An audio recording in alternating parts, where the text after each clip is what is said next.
Yeah, rock on, guys. Welcome back to Comic Book Weekly. Fans, we got a great show in store for you today. My name is Mike Spider Slayer, and these are the co-hosts here. And guys, first, we're going to give it to Kat Kamaguno. Hey, guys. So we actually have a special guest here to talk about her Kickstarter. So we're going to intro her. And here we go. Special guest. I'm here. It was just like, boom. Like, boom, you're on. Okay. Boom, and you're there. Yeah. So, excuse me, I'm getting all choked up. This is, we're glad that, I know. We're so glad to have you, Madeline. This is Madeline Holly Rosing, and she currently has, excuse me, a brand new Kickstarter for Boston Metaphysical Society, The Book of Demons. And, man, I am just not. Brant, you okay? Cat, take it over. Yeah, I'm talking a little bit. No worries. So we actually have a Kickstarter. So Madeline, why don't you describe what this Kickstarter is about and why our listeners who are Wednesday warriors should go to Kickstarter and back this up?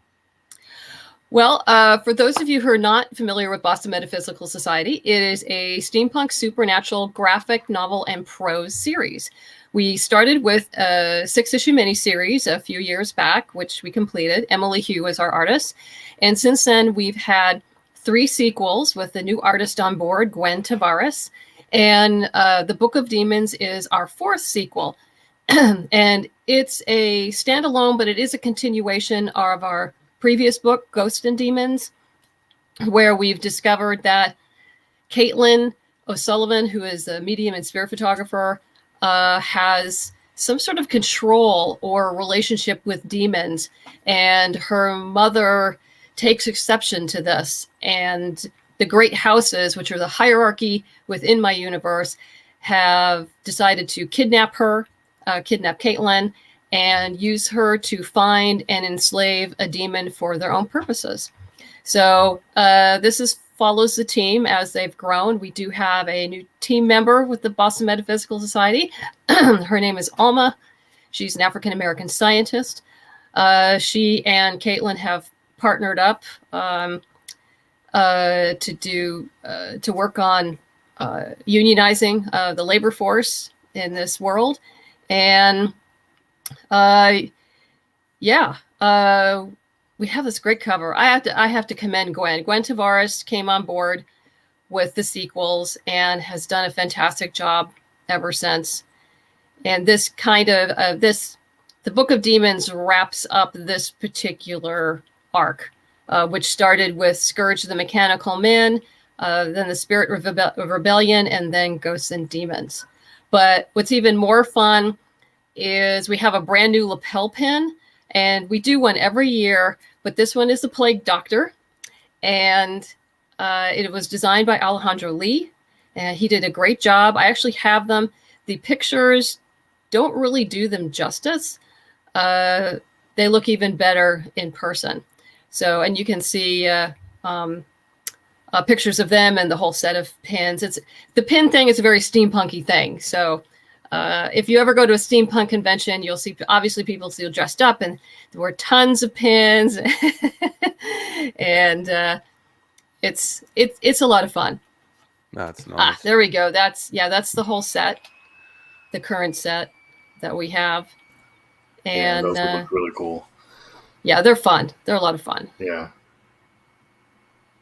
And I feel like, in our show, we always ask about, well, first of all, our show really talks more about like retail and more about the what books you can get on Wednesdays. So in your point of view, why do you feel like Kickstarter is a great place to find comics? And how do you feel like the platform has grown? Well, the platform has grown immensely. This is my 9th Kickstarter.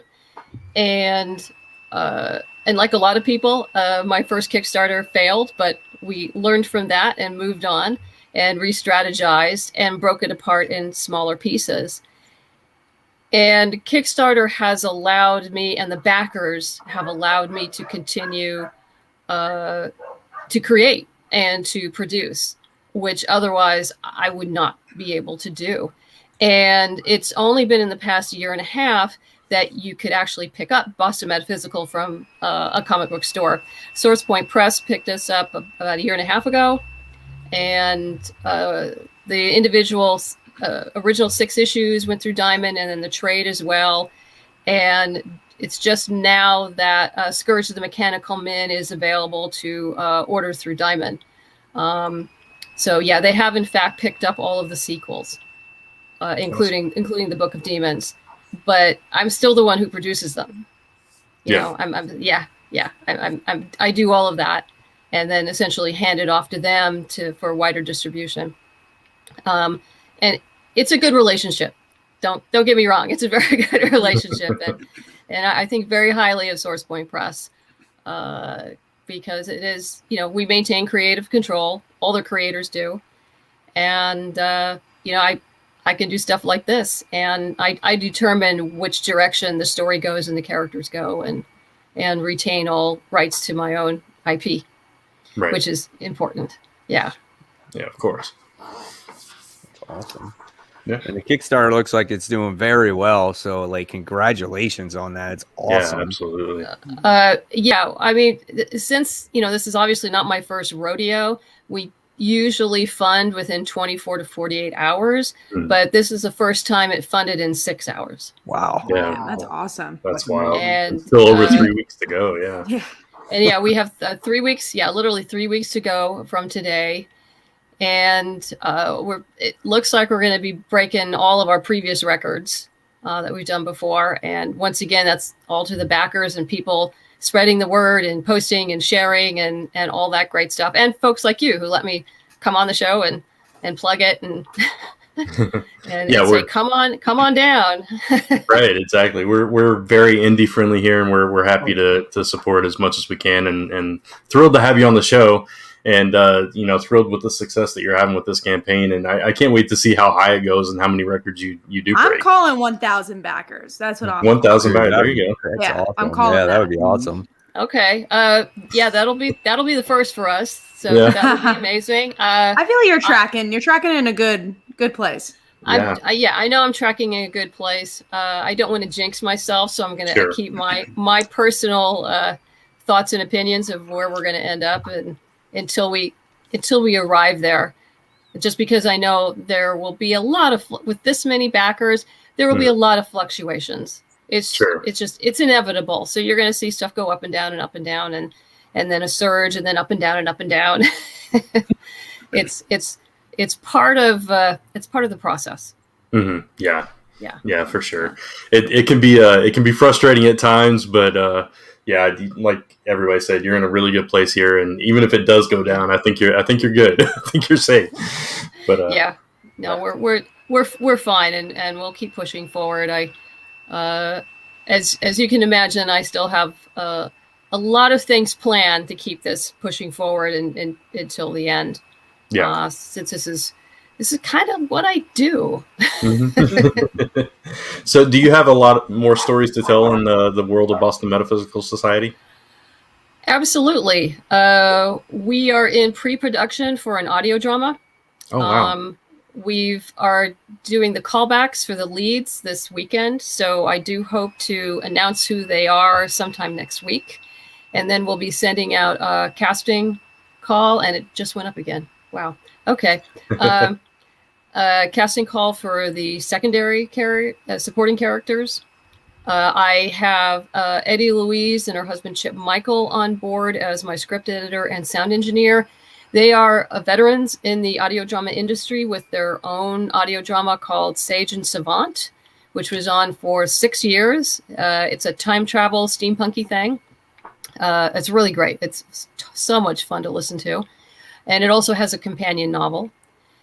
I hired them. They are my production team. And actually we have a production meeting tomorrow. And the talent we're getting for the voiceover actors is just amazing. It's going to be really hard to choose.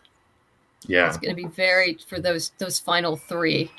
But I'm very excited. It's a new thing to do in the Boston Metaphysical universe. So I'm pretty psyched about it. And I'm looking to do a Kickstarter on that in October of this year.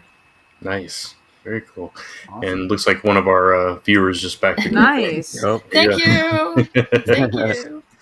That's awesome. So again, congratulations, and that's really Thank cool, you. man. An audio drama, and I mean that you just keep leveling it up, that's and a whole nother level. yeah, exactly. That's really cool. So All right. yeah, it's fun. But thank you guys for having me on the show. And I really appreciate it.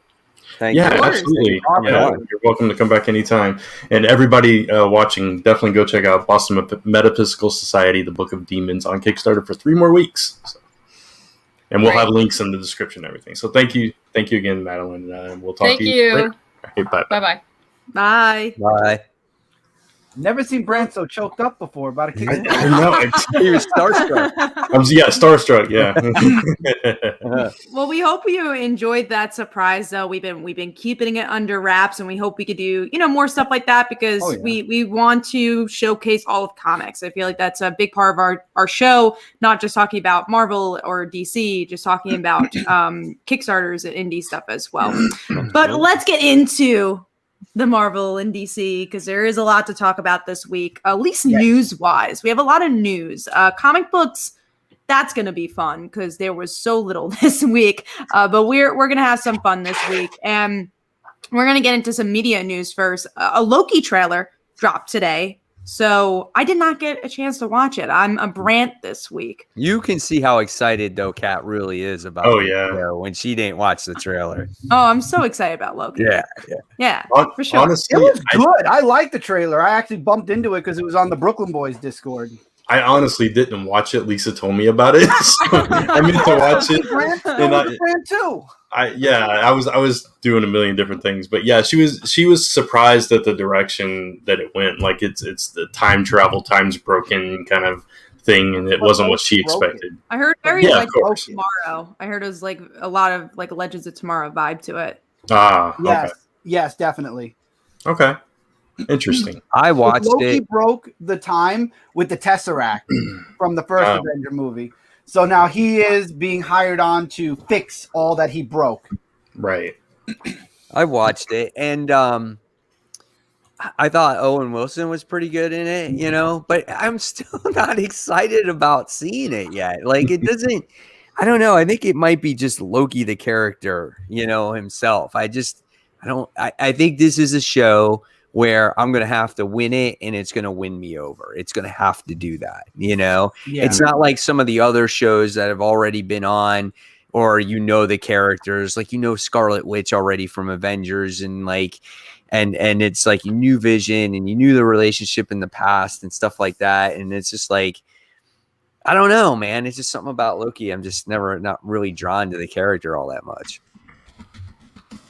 So Randy said, I'm going to watch the show, so no need for a trailer for me. I'll see everything when I see the show, just like the Mortal Kombat and Cruella. I honestly do agree with that stance, because we already saw a Loki trailer. I don't need another one. Yeah, I mean, I'm going to watch it, too, at least the first episode. Or whatever. Well, it's a Marvel thing. I'm going to watch the whole thing. Who am I kidding? No, I'm going to do it, yeah. So next is some sadder news, I guess, depending on what side you're on here, but new Gods and Aquaman Trench are not moving forward. And I honestly didn't even know Aquaman Trench was a movie. So I was just like, oh, okay. And then New Gods, I thought it was interesting that we had this top tier filmmaker and, even if you don't love Tom King, he's one of the top tier comic writers writing a comic book movie. I thought that was pretty cool. But I think after the Justice League Snyder cut, maybe DC's trying to make different decisions on where they're going in their movies, just like every minute at DC. Just a little sidetrack. Speaking of the Snyder cut, I have not watched it, but I found out that it was in 4:3 ratio, and I want to watch it even less now. It's not formatted for widescreen. It's the box. It's like tiny box, so you could see the rest of the crap. There you go. Anyway, I really like the Trench storyline, so I was kind of excited to see that movie. So I'm glad you knew it existed. Yeah, I did know it existed. I'm a little sad that one's not continuing. New Gods, I've never been drawn to that whole side of the DC universe, so that doesn't bother me at all. I'm right we there could all with just you. be happy that Godzilla versus King Kong is doing really well.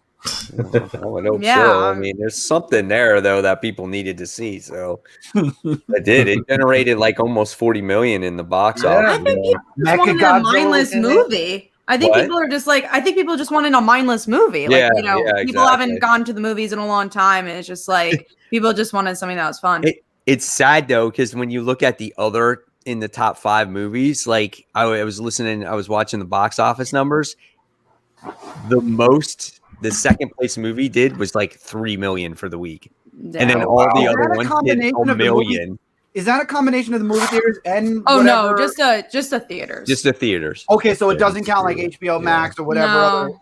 I don't think they release that information because they don't release how many subscribers are. Right, but I Yeah. wonder if they would add that. I wonder if they would add that. If the, you know, because you got to wonder, some people want to stay home right now. I wonder if it would bring the, you know what I mean? I don't know if I'm saying it correctly. No, I definitely see where you're coming from. I don't know if they would, just because like thinking of like the Netflix track, we still don't know a lot of times like how many viewers are watching Netflix stuff or how many subscribers they have. So I think it depends. But I definitely could see it in the future if this tracks continues. Just the number of people who bought it, even. You don't have to watch it. Just the people who paid the money to see the movie.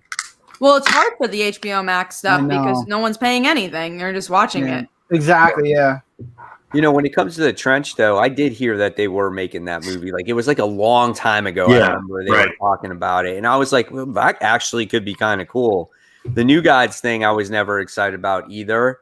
But even though, like, they said they were going to make it, it's not like it's a loss that they're not making it now. You know, it's like, oh well. Yeah, exactly.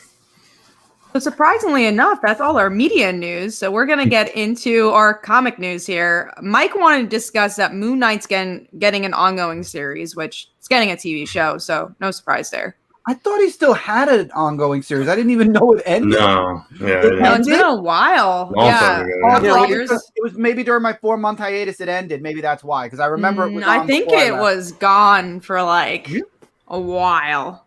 Yeah, I mean, it only makes sense that they're gonna come out with a comic series because of the show that is coming out. I really don't know all that much about Moon Knight, and I would love to see a series that really explores the character really well, so the readers can get to know the character. So that when the show does come out, you kind of know what you're watching. But I would really enjoy a good comic series. I couldn't tell you the last one that really, you know, got my attention at all. Yeah, Moon Knight's another one of those characters. It's like when he pops up in other books, he's cool and mysterious and interesting. And then when I try to read his series, it just never grabs me for some reason. So I agree, if they can come out with a really good concept for a series for him, that'd be nice. I feel like I tried the last volume of Moon Knight and I fell off after like the second issue. Mm-hmm. Yeah, I don't think I've ever read a Moon Knight comic, and I've never really been that interested in it. Yeah. All right, well, we're moving on to the next thing, which is John Romita Jr. is returning to Marvel, and then also Penguin Random House. I hear the small claps. Penguin Random House is doing their first variant cover with him, so that'll be like the first thing they send to comic book stores. Good. I'm not Stay away from DC. I'd rather him be at DC than Marvel. Yeah. No, I would too. No. I had enough of his action comic garbage. No. The place he could really stay is Superman. That works for a while. Yeah. No, you guys can all get off the show. Stay with Superman. We know when it comes to Romita coming back to Marvel, I'm not excited about it. I have not been a fan of his artwork in a long time. The piece, though, that he did do, when it said, you know, Romita's back, it actually didn't look half bad. It actually looked pretty good. And I felt like he was able to take his time on it and really do a nice piece. And it was presentable. And I thought, like, wow, if he actually, like, did that in every single piece of his art, it would be okay. But it just seems like now it's just like, I don't know, his artwork is so rushed and it just doesn't fit Marvel or DC at this point. I think if he does artwork, it should be in the independent field, because you know, when you're used to seeing a particular character, you're used to seeing them a particular way. When he draws them now, they all look like a box and a square, and Yeah. you know, and there's no shape to them, you know. You said So it best, Mike. Indies. He belongs with the It's- independents. yeah, I mean, I like him on Kick-Ass, he- Kick-Ass. yeah, Kick-Ass, he was good. yeah. And you know, don't get us wrong. Art is subjective. He's got Sure. a lot of fans that like his style and everything. It's just so weird how drastic his style changed. Like that was the style he decided on to be his definitive style. It's just it doesn't appeal to me personally either. So I'm not excited about that. But you know, it is what it is. So we'll see what book he's on. If he stays on like Yeah. Avengers or something, that'll be fine. Maybe he'll be on Moon Knight. Spider-Man. Yeah, maybe he'll be on Moon Knight. No, there's no Spider-Man. Yeah, no, Oh, he's done No, now. no more Spider-Man, please. No. He did it Oh. in Straczynski's run. Yeah, Yeah. he did a lot. He did. Yeah, He did a lot of actually- Spider-Man. He did the yeah. 9/11 issue, which actually Yes. was good. So yeah, there's times where I agree with Mike, where when he takes his time and a powerful issue like that, it's still not my favorite art, but it's like you Better than usual? can understand that it's better than usual. But I'm just not usually a fan, but we'll see. And I guess going to the cover thing, how do you guys feel about that? Do you feel like it's gonna be exclusive? Is it gonna be hard to get? Probably. That variant. Yeah. Yeah. I heard it's only going to be one per store. Yeah. Yeah. I Wow. don't it's see gonna be people super fighting rare. for it. That's. I you'd don't be think I need surprised, it. though. I I don't don't think need I it. need to be Yeah. the person to get it. Someone else can get it. I can't Are you wait gonna- till I get it, and I'm going to show it off and be like, You're "Check gonna out get what it? I got." I don't know. Are you gonna get it graded? It would be. It would be lucky if I landed that type of issue. Like the only way my shop would be like, Mike, check it out. Like I'm like royalty at my shop because I spend so much money over there. And so like they show me that they really take good care of me, and they present to me anything possible that attracts, that is attractive, like whether it's a spec book that they have or a cover. Like they save it for me first, and then if I don't want it, I'll be like, no, I don't need it, or whatever the case. But they do a good job for me. So you That's gotta awesome. make that decision when that time comes. Yeah. How much it's gonna be, also how much money they're gonna put up for. For $100. I'd be like, nope. I think I would take it for like 30. I think that's my limit. I could take Yeah. it for $30. I don't think I'd go higher. I than wouldn't. that. Sorry, I wouldn't. You wouldn't take it for only because of the rarity. I would take it I for know. it's, I get that. it's also the first Penguin House book, and I think Yeah. that's cool. More than Nah, like his. Not with his art. art. I'll get like the regular cover. I mean, I would have to see the actual art too. I can't just blanket say no. Right? Yeah. Yeah. So I didn't actually look at the cover. So Tizzy actually asked a good question. We didn't have time to talk pre-show, so we can answer this now. Are you guys announcing the winner today for the contest? yeah, I haven't Yes. actually picked it yet. Yeah, so I mean, we were like you said, we didn't get to talk before the show, but yeah, let me bring that up. Actually, We will announce the winner After after the the news. news. Yeah. So Yeah. we'll talk. We have a lot of stuff to talk about mid-news. Oh, we know the winner. Okay, Okay, cool. Oh, we now we do? know the winner. yeah, Well, Cool. Brant knows the winner. It doesn't but take okay. that long. yeah. No, I'm saying we know who the we know Like, the winner. personally. Yeah, Oh, that's exactly. cool. All right, I'm Oh, okay, ready cool. to. I'm ready to find out who it's gonna be. All right, let's get into the next thing, and then we're gonna go into our huge topic, which I am honestly, I think Yeah. I'm more excited to do that than talk about the comics this week. I'm so excited for our main topic this week. But yeah, first we have Spider-Man Life Story gets an annual focusing on J. Jonah Jameson, and this is with the same creative team. I'm all for it. I love that series. I'm glad they're doing a little extra. Absolutely. I Same. think this is going to be a great story. Love seeing J. Jonah's point of view on what his, thoughts are on Spider-Man and things like that. I think this could be it's a phenomenal addition to the whole thing that was released already. Yeah, I Agreed. agree. All right, well, let's get ready into our next topic, which is that DC fans are going to pick the next title for DC Comics. And we're going to pick and see if there's any similar answers here and who we think is going to win and who we want to win. So I think Brant actually has some images we're going to use. And we're going to discuss this.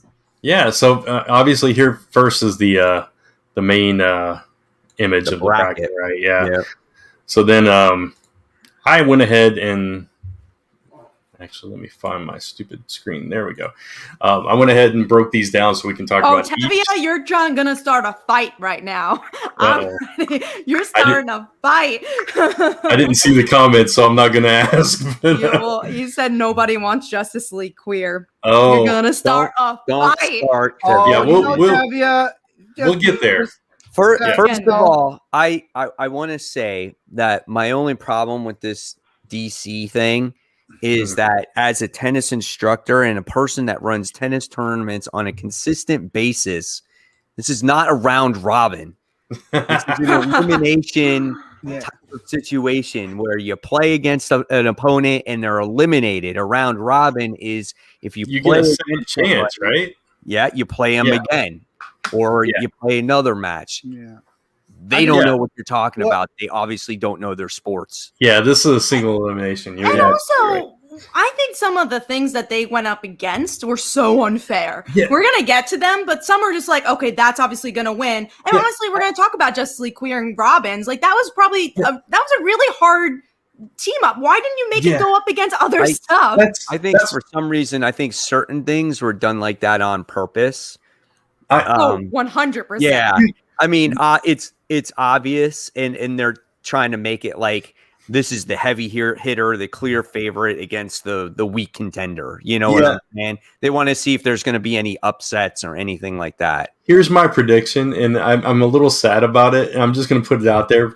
I was going through this, and I was telling Lisa, I was like reading all the descriptions and everything, and when it got down to it, I really think it's going to end up Batman versus Superman.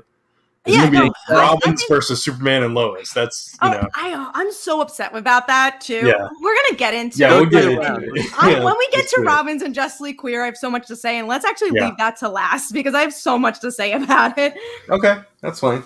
All right, so let's start with Green Lantern's Underworld on Fire versus Etta Candy Holiday Hero Incorporated. This is what I'm talking about. Exactly. It's stacked. Yeah. So obviously, my prediction here for me is going to be Green Lantern Underworld on Fire. That's who I would take the win. Definitely. And this is obviously one of my favorite titles because I'm desperate for Green Lantern title. So I would love to see this win. Yeah, I mean, and it's Kyle Rayner, which is one of my favorite. That's my favorite Green Lantern, and so it's like that's kind of a no-brainer for me. It's like Etta Candy on vacation getting superpowers. I don't care. Exactly. So Green Lantern already moves up. Yeah. But I feel bad for the books like Etta Candy, right? Of course. Because that could be a really cool indie book, and that could be like a an under the radar, true under the radar, and that's why I think it's such a shame we're getting something like this. Twist of Fate, all of these books are going to be made. This bracket is just to literally show what comes out first, second. I would love that. With that too. That would really be cool. Like if the rest of them were miniseries and the one that wins gets an ongoing or something. Right? That would be great.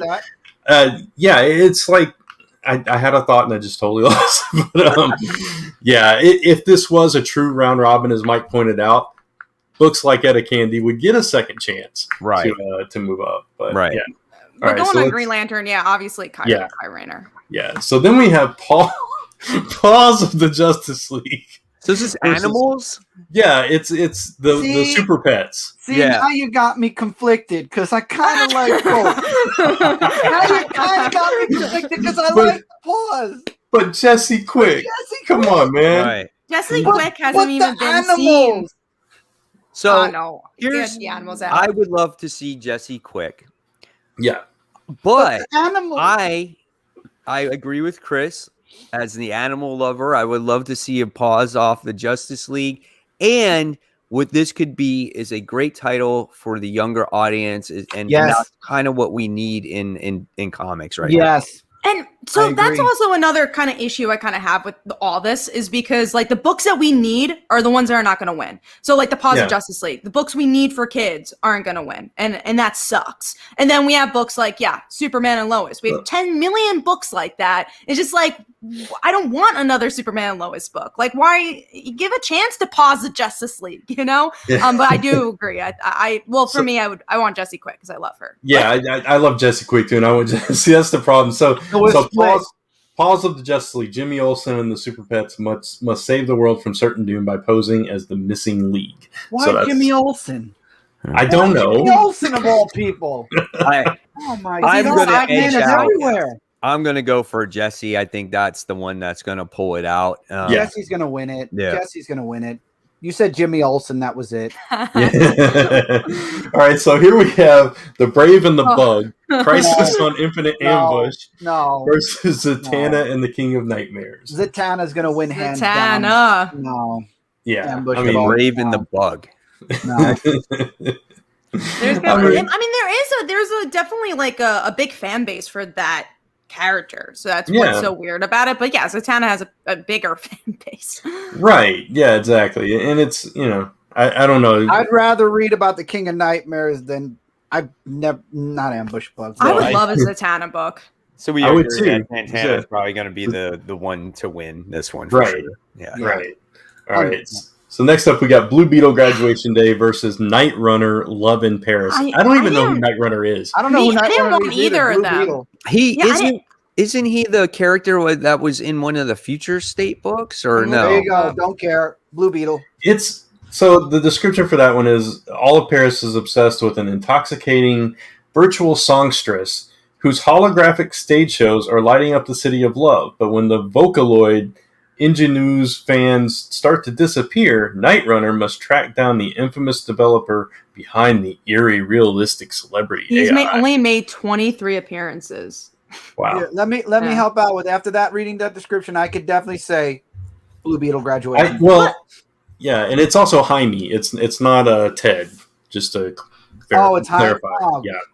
I didn't want either of these books. That's why I was So that's good. So you pick a winner and then they get eliminated in the next round. Exactly. Graduation Day wins this one. I agree. Because Night Runner has literally made 23 appearances. And his most appearances was in Batman Incorporated. Oh, wow. Well, there you go. Okay, so we got Lobo and Animal Man Scorched Earth versus the Son of the Creeper. This is a little more... Can this just like self-explode and just neither one? I get the Lobo and Animal Man one because again, at least there's like fan bases for that, and if I had a vote, I'd probably pick that one. But I also don't want either of these. Right. No, but I would go with Lobo. I really don't care about Creeper. Yeah, and it's like I like Animal Man enough to that would edge out over Creeper as well. Yeah, so. yeah, I agree. True. I would go with Lobo Animal Man also. Plus, we haven't seen Animal Man. Right. That's true. Yeah. Yeah. We have seen Lobo, and he literally is getting another book. So why the hell do we have this? Why is it just not Animal Man? Yeah, I agree. All right. We got Swamp Thing, A House of Secrets versus Suicide Squad 7. Who's in the squad? It's Harley Quinn Suicide Squad. Yeah, exactly. Swamp Thing. This is another tough one because I don't want another Swamp Thing book, and I do not want another Swamp Thing book. There's only one miniseries out right now. I don't want another one. Take Harley Quinn Suicide Squad Swamp Thing for me. As much as I like Suicide Squad, like we currently have a current book right now. Harley's been in a ton of Suicide Squad. I would love to go for a good Swamp Thing book, even though there's one that just came out. I'll go with Swamp Thing. I will go with Harley on this one, even though I don't want either of them. Yeah, I agree. I'm okay with either. I'm right there with Kat. I would go with Harley, even though I don't need another Suicide Squad book. So we'll skip over that one. And we'll go to this one. Brett went real quick over that one. Well, that's because Kat wanted to save it for last. Yeah, I have a lot to say. True. All right, so we have Astria, the Last Amazon. I don't even know who that is. Superman and Lois. I got to go first because it's Superman. Let me go first on this one. I don't need another Superman book. I don't. Oh, really? I don't think we need another Superman book. I mean. Do we really? That sounds like a miniseries, Ignition, anyway. It does not sound like something that should be an ongoing. I really don't. What's the ignition mean for it? Like They're they actually ignite going on a This road one. trip, and the ignition is when they turn the key. They are. Let's see. And let's see. Our solar system is a machine, and its purpose is to trap and kill Superman. The sun is darkening, Mars' orbit is changing, and a mysterious citadel in Jupiter's great red eye is awoken. It's time for Kal-El to stand against the very end of the world. But he can't do it alone. Lois Lane is suited up and blasting off in the biggest story in human history, and to watch Clark's back as he faces his greatest challenge yet. That sounds bad. I'm going for the Amazon. I don't need this. I'll go with the last Amazon, and I'm a Superman fan here. I don't even know Asteria, and I'll go with that. No, I would go with the last Amazon because we don't have enough Wonder Woman books, and because I actually would want to learn more about her. I agree, Yeah. and also could we fix Superman in Action Comics before we bring out another title? I completely agree with you all, but I think Superman's going to win either way. Yeah, Wow. I think so too. We But- know that. Yeah. All right. So now the one that Kat wanted to say for last. Well, let me go on my pedestal. JLQ versus Robins. Yeah. Let me I'm go. going with Let me JLQ. go. So, but before you do that, let me Let's read the do- descriptions for both of Yeah, them exactly. because they're short. Let me find it. All right. JLQ, which is Justice League Queer for anybody that doesn't know. 8 young queer heroes investigate a series of monstrous manifestations around the world and discover that something much more terrifying is coming. So Robbins is in the Bloodhaven apartment of Dick Grayson. A group of young people meets for coffee, donuts, and kvetching between long, awkward silences. The only thing they have in common, all were once kid wonders, sidekicks to Batman. Robbins. We had Okay. that already, though. That's what I was just gonna say. Exactly. We We just had that. did this. And it didn't even do that well. And also, we have so many Batman books. And the thing is, this actually, I was torn with this because I love Robin, I love Batman, and that book sounds interesting. But we have so many of them. And then, I'm gonna call Tevi out on this one. Justice League Queer please doesn't sound do. horrible. There's No. not enough representation in comics. And as someone who is queer, who is bisexual, this is important. This is an important comic book. And I feel like these are characters that wouldn't get a chance. And that's why I think this is so unfair. They did this on purpose. They made it go up against the most popular product. That way it'd be eliminated in the first round. And I'm so upset about it because we know we're not going to get this book. And I think it's such a shame. I hate it. I think it should happen. I agree with you. And to add to that, I think one of the reasons is because the description for JLQ is so vague. You don't know any of the characters, Yeah. any of their motivations except for they're fighting monsters. I mean, they could have done a better job of describing exactly what this You could concept tell they didn't want is. to do it. You could tell they didn't want to do it. Mm. It And I don't definitely. like that. I think that's wrong. Yeah, exactly. I mean, it's only natural because you don't know any of the characters, but right away you know all of the Robins. You know who represents that family. It's already established. And the queer characters, you don't know who they're going to be. So I just feel like it was a made up thing. I don't even think it's a legit story. I think it could have been some of these a particular pitch that maybe that they were thinking about doing and they just never did it, and they said, well, let's put this in this round robin and then just obviously have it go against the Robin book, and then can't say we didn't try. See, I think the also Robin think book, even if it was eliminated, it's going to happen because it feels like they already have the story pretty much down to the beginning and ending, beginning, middle, and end for Robins. JLQ sounds interesting. I would like that. I honestly think it would be an interesting story, introduce new characters that might actually become something bigger for the DC universe. You don't know. Just because they're new doesn't mean they won't make. I mean, Naomi is somebody who's super popular now. It doesn't I would necessarily mean they're read new that. either. There are queer characters in Exactly. DC. I would read that. I go for JLQ. I could wait on the Robins mini in a Batman book. Yeah, I think it would be cool if you had a mix of new and old. You know? Yeah. Bunker. I mean, somebody mentioned Bunker. Bunker would be nice. To put in It would JLQ. be, yeah, it'd be cool. I mean, you could see an origin story of how these characters met, how they maybe some of them wanted to become part of a superhero team, but they were always ashamed of, how people might, see them in a different light, and for them to come out and be superheroes. I think it'd be it's an interesting concept. It's something definitely different. I think there could be definitely potential there.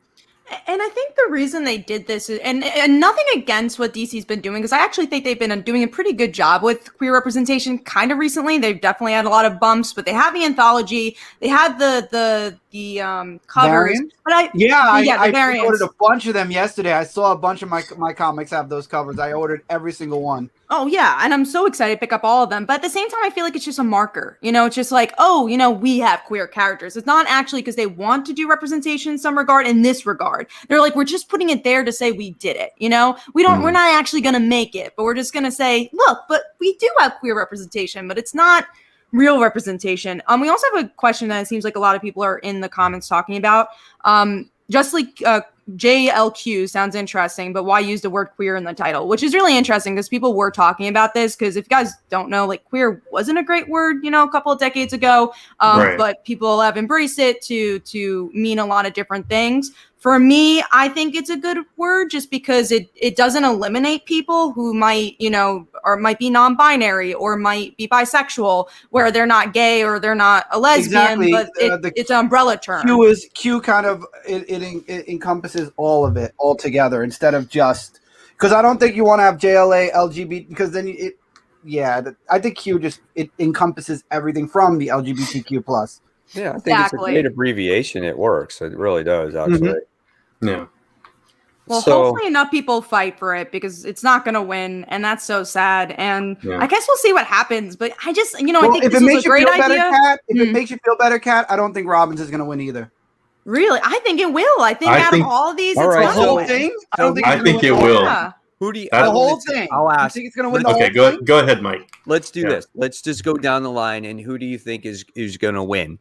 All right, Chris, who do you think is going to win? Shoot. It's between.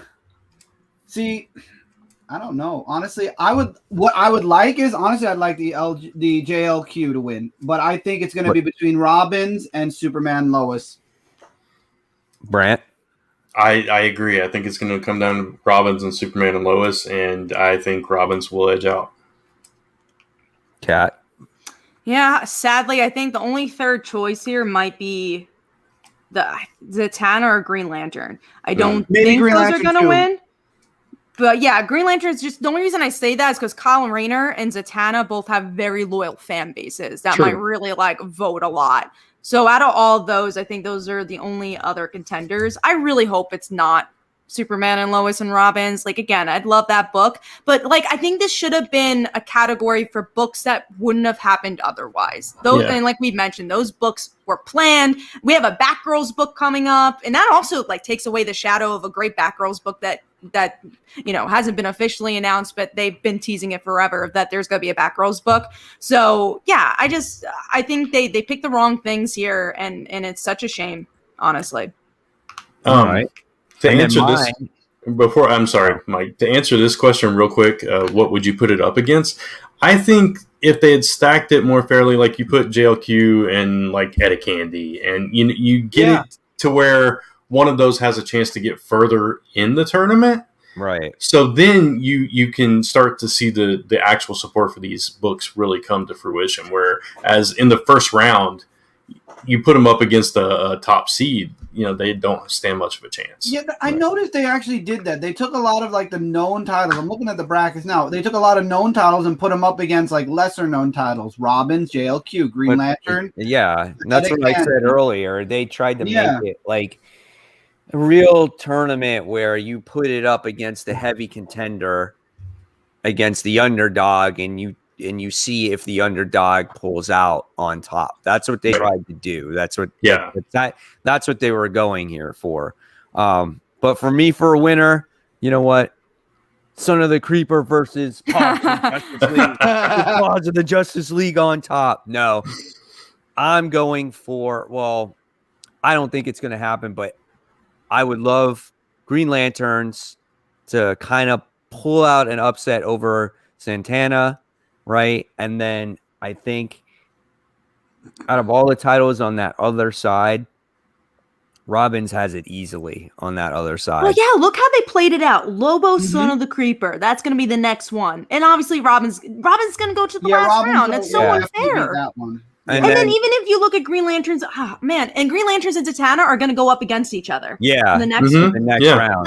They played this. They They played played this it so out to long. yeah. I think Yeah. they already know the winner. I think DC basically knows who it's going to come down to. The two top. Right. Obvious with Robin's because it's a spin-off of Nightwing. Everybody It's pull up an obvious. upset. Nobody vote for Robbins. Everybody vote for JLQ. That'll throw DC off. The thing is, the first round's voting ends tomorrow, so it's already been live for 6 days. Where's the voting at? Could somebody on Twitter, DC's Twitter.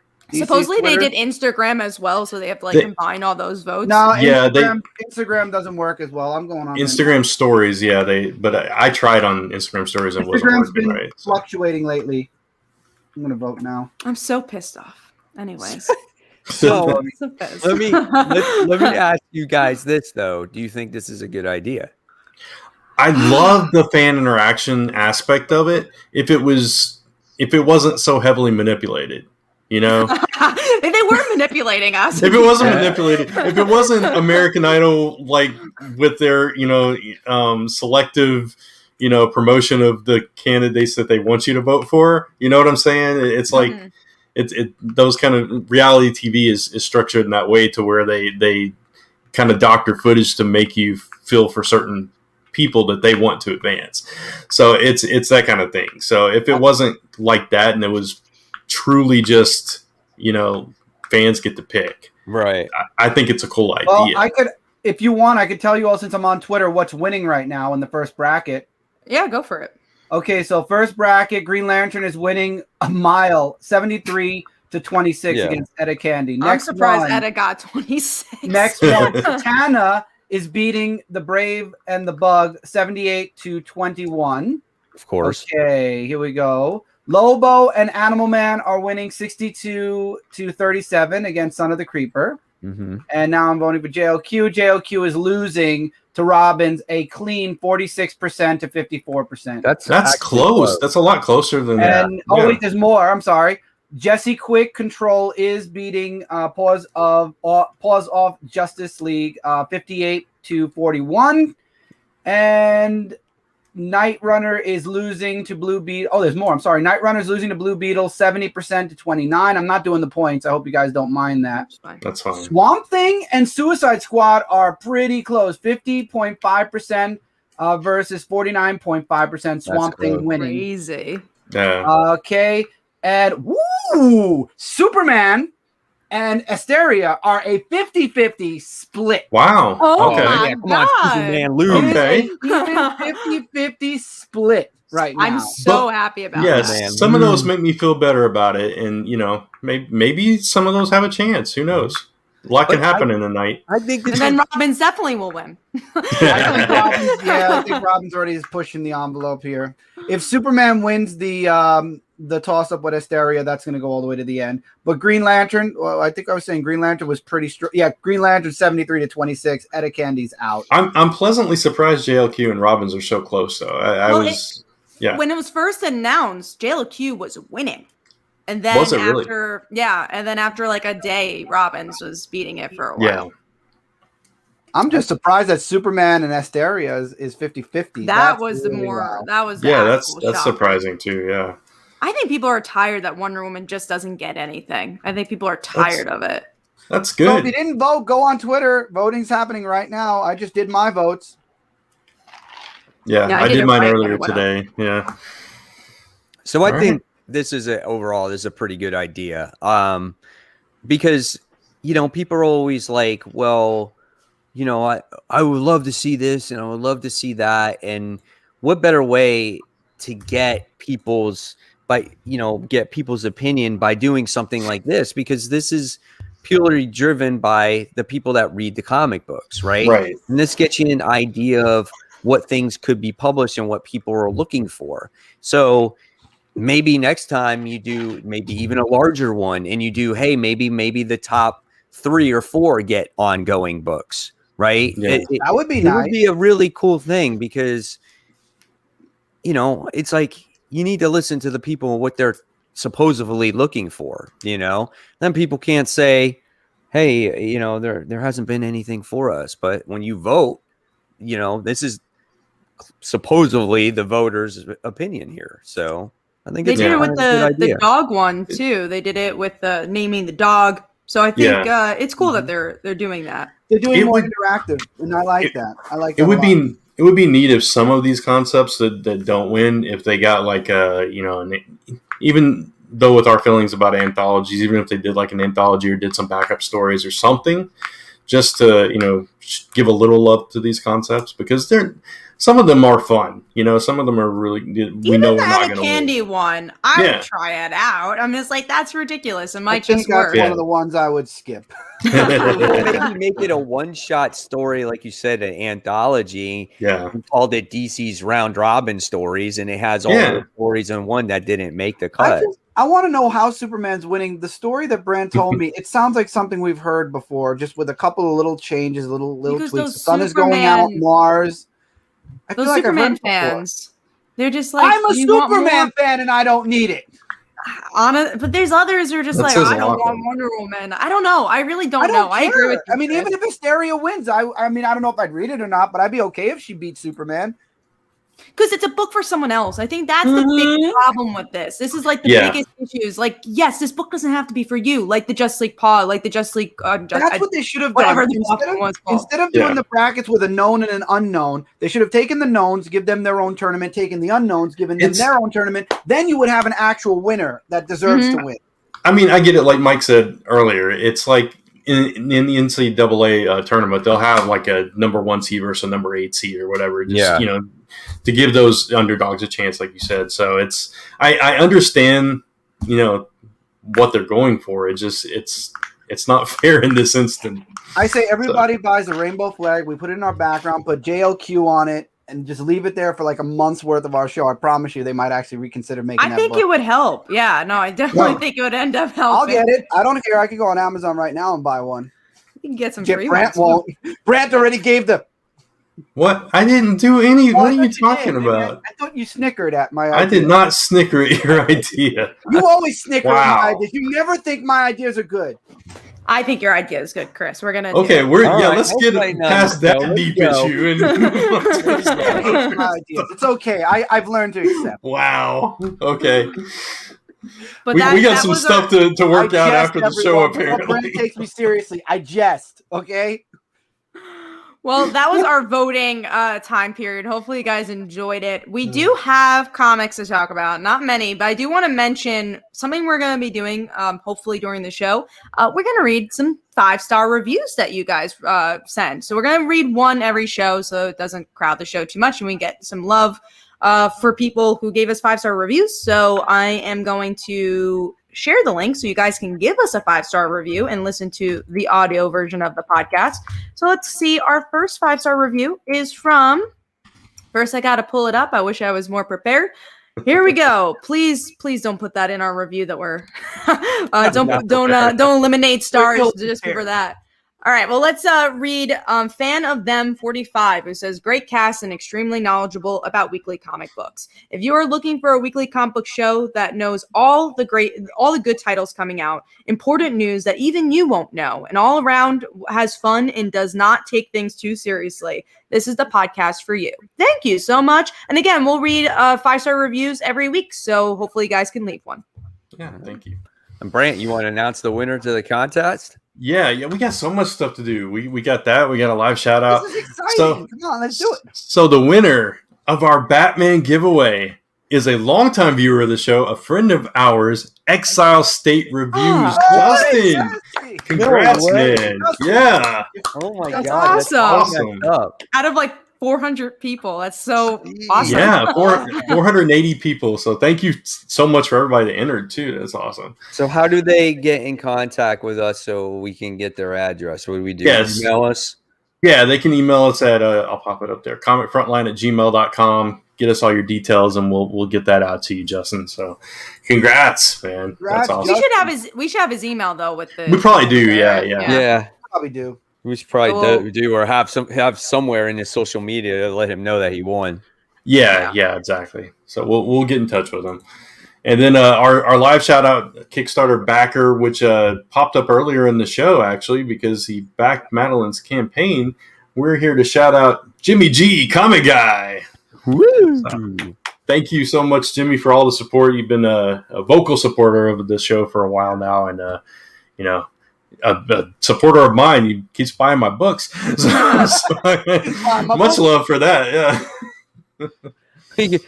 Comics Are Fun says, what if I want to leave a 6-star review? You know what? When you write your positive review, just say, hey, if I could put 6 stars, I would. There you go. How you do it. And then we'll read it twice just for you. Yeah, so definitely go check out the audio version. We actually saw a viewer. I wish I could pull up the comment, but they said this is the first time they're watching live in a while, but they've been listening to the Spotify version. So thank you. Oh wow, awesome! Appreciate that. That's really cool. Yeah. And also, yeah, I have a Kickstarter going on, so I don't have to show it. I mean, we're gearing up to the last week here. It's about a young woman who's a dancer/assassin, and when she was little, she witnessed her parents being murdered in front of her and never dealt with that trauma until now. And I gave the wrong link, but go check out the Kickstarter. There's only a week and some change left for the Kickstarter, so hopefully you guys could go check it out. Oops, wrong thing. That's not it either. Never mind. I did not save it, but yeah, I've got a couple of campaigns coming up. You can check them out at, I dropped links and I'll drop them again in a bit, but you can check them out at lastemberpress.com/PC3. That's for Pneumatic Cases issues 1 through 3. We'll be up soon. And then Lisa and I are doing our first puzzle based on Alice in Wonderland. You can find that at torchnightgames.com/Wonderland and sign up for those notifications so you know when we launch and you don't miss it. Do you have any links that you want to share, Brant? I saw you share one before. If you want to share it now. Yeah, I'll type it in the chat. So everyone has that link. And I guess we're going to go to Under the Radar unless we have other stuff to chit-chat about. I don't think so. I don't think so. I think that was it. That was a lot. That was a lot. And you know what? We did it very quickly. Radio Vid says, speaking of me, I saw Dancer got a shout out from Inferno Girl Red. That was exciting. Yeah, that was really cool of them. Yeah, I appreciated that. I just gave them a shout out as well. And I am sincerely really stoked to read that book. So sweet. All right. So it's time for Under the Radar, talking about a book that we feel went under the radar this week that maybe you will enjoy. And I'm going to start this week off with Brand. Yeah, so Kat stole mine, so I had to go with something else. But it was a hard week, okay? Kat's book actually is a book I'm reading after the show. So nice. It's a quick read. It's not too long. Yeah, it was a quick read. Mine is Black Cat #4. A fantastic series, but this one's a little different because it was the perspective was from another character, Queen Cat, who used to be part of Hobgoblin's crew, and I didn't remember her at all until the name started clicking. I was like, oh, Hollister, okay. But it was neat that the way that they went back, like even into the last volume, and kind of showed how she was watching in the shadows everything that Black Cat was doing with her crew and all the heists and everything, and just kind of basically stalking her. But then she gets her butt handed to her by Black Cat because she steals from her, and it was a cool issue, and I had a lot of fun with it. I found out that I really like Queen Cat, and I want to know more about her. So I thought it was really cool too. I mean, you find out that she was Lily Holster, Menace. Yeah. I mean, that's going back a long time. I mean, you're talking 12 years ago almost. I mean, that's how long ago this was. And what I really enjoyed is, like you said, she spent all that time trying to figure out what Felicia was doing, and in one quick instant, it's over. Yeah, it's just awesome. And but it's not the last time you're going to hear. It's just like, This is her greatest enemy, and you put this in your panels that week, how it was like, she was comparing it to Tony Stark with Bourbon and, Captain America and the Red Skull and like all your greatest arch enemies. And that is going to be hers, but brilliantly done. It was an awesome read. And did not expect that to see her in this book at all. Right. Yeah. Did you read it, Kat, or are you not reading it anymore? I did not read it. Yeah. After or before the King in Black, they restarted the book. I didn't read the King in Black arcs. That's why I didn't end up reading this. Yeah. Because they started with King in Black. Yeah. I think you would have liked this issue, but I understand. It looked fun from the panels. It looked like a cool one. I didn't love the art though. It's the same artist who does King in Black Valkyries. Yeah. It's not the normal artist though, right? Yeah, I don't think so. Yeah, because this was just. I think this is kind of just a bit of a little bit of a filler issue. Yeah, it was a transitional issue. Yeah, yeah. Makes sense if you literally started your book with a King in Black tie-in. I think you definitely need that transitional. Right. Yeah. All right, well, Kat, I'd love to hear about the book you have as you're under the radar. As a person who hasn't read it yet, you stole it from Brant. It's Shadecraft issue 1, which I keep wanting to call Shadowcraft because honestly, it makes more sense if it was called Shadowcraft. I thought it was called Shadowcraft. No, Shadecraft. Yeah. Yeah, Shadecraft issue 1. Yeah, and so it's about this girl who is awkward, doesn't have a lot of friends, kind of screwing up her friendships that she does have. And she was also going through a lot. Her brother, who was kind of the most popular kid in school, got in a car accident, so he's in a coma. And now she's just like the sister of a coma guy, and everyone feels bad for her, but doesn't really know what to say and still bullies her. And she's seeing these shadows and kind of going crazy, and no one believes her, which is kind of interesting because I think it's the opposite of what superhero books do today, where at least a friend says, oh, okay, like, I believe you. And like, no, she's going crazy. No one believes her. And in the end, we find out the shadow is actually her brother, which I thought was pretty interesting. So I thought it was a very solid first issue. It was a cool book. Art. The art. Really good. The way the shadows were illustrated was just gorgeous. Yeah. This would have made my top 5 if I had read the story. I could tell you that much. It was a really good first issue. It did kind of throw everything on its head, and you immediately like Zadie. You're invested in her character, and you feel for her, you want to believe her, and it's like Kat said, all her friends are just kind of thinking she's kind of losing it. She's going off the deep end, and all she's got is her brother. It turns out who she also hates. Like she doesn't. Who she also hates, but also loves, and that's complicated. Yeah, because that's part of her issue too. Is because her brother's in a coma. Like people don't know how to interact with her. Yeah, they feel like they kind of feel sorry for her. Or they avoid her, things like that. And yeah, I agree. I mean, this book was really well done. Everything about it was awesome. I can't wait to see how it continues.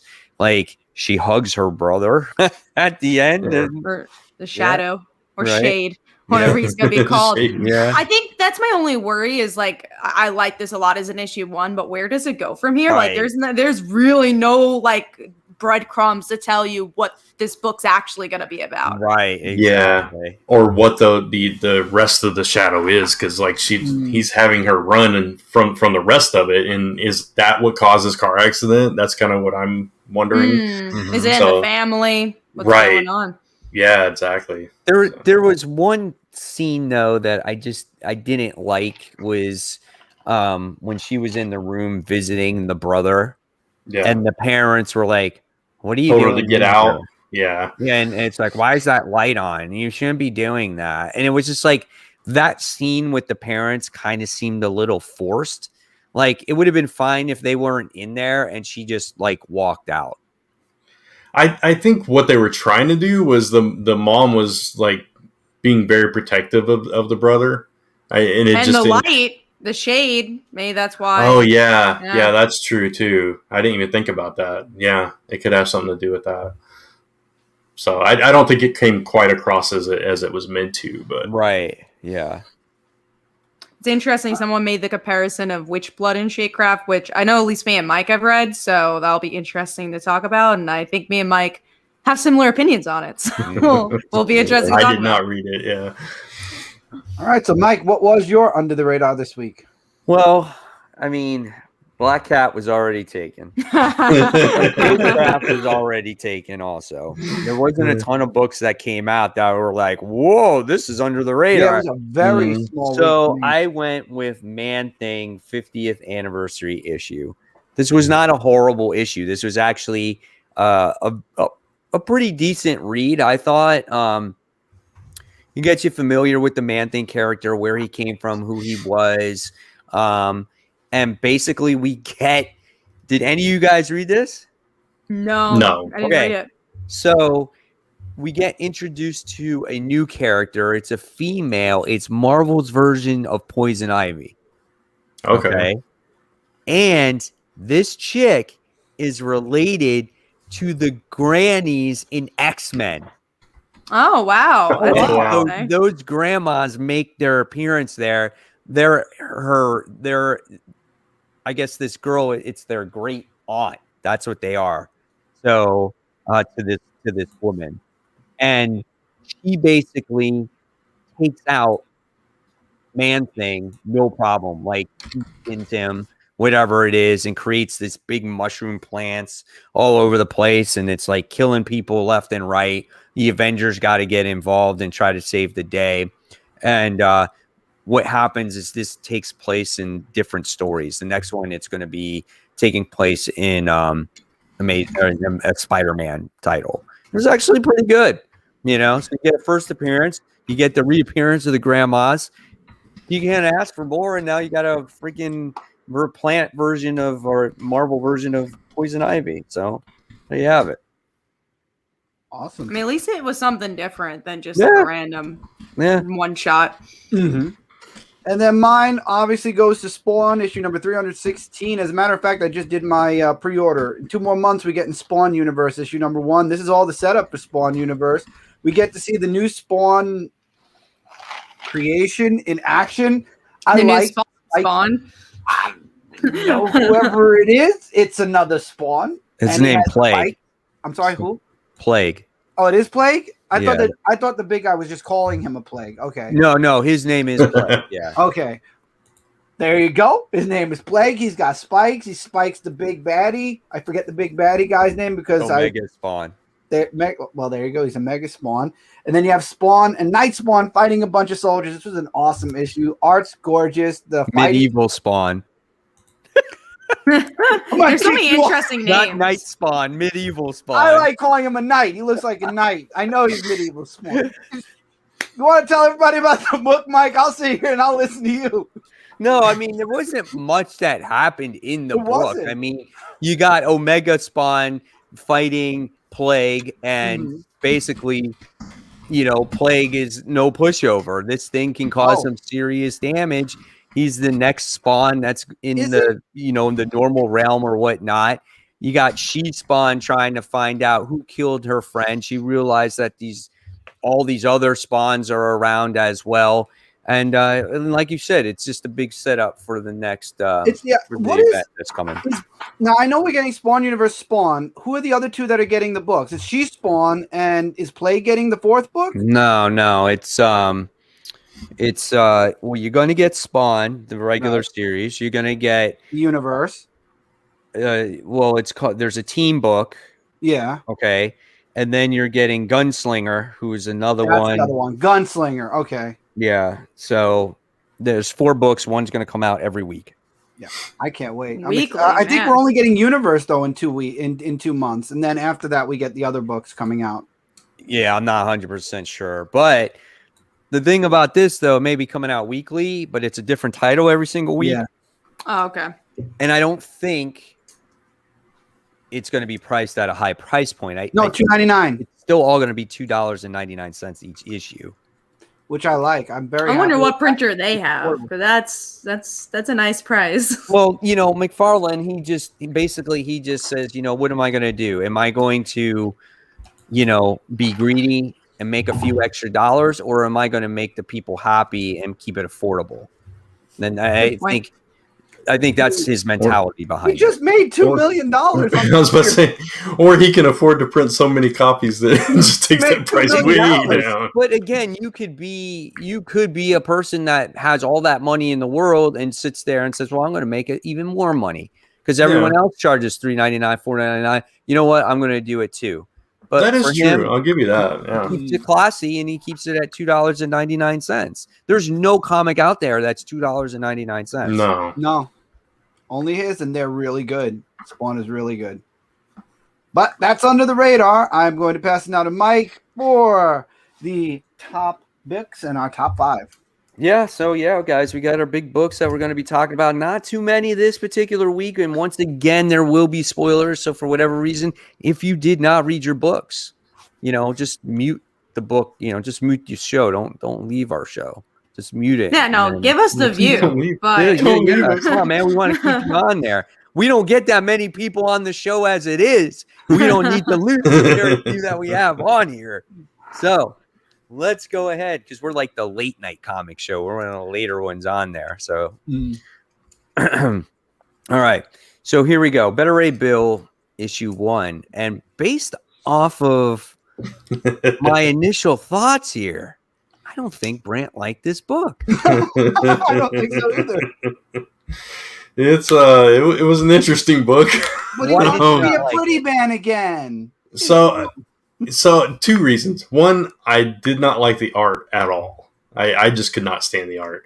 Do you know who this artist was from? Do you remember? No, I don't remember. This is the artist who did that book, Murder Falcon. Oh, well, there you go. I didn't like the art in that book either. Right. I agree with And Brent did that about the Wonder art. Woman Black Label book. Yeah. The same person. Okay. I agree with Brent Gotcha. about the art, so we agree Yeah. about that first point. And story-wise, I just didn't feel like it was...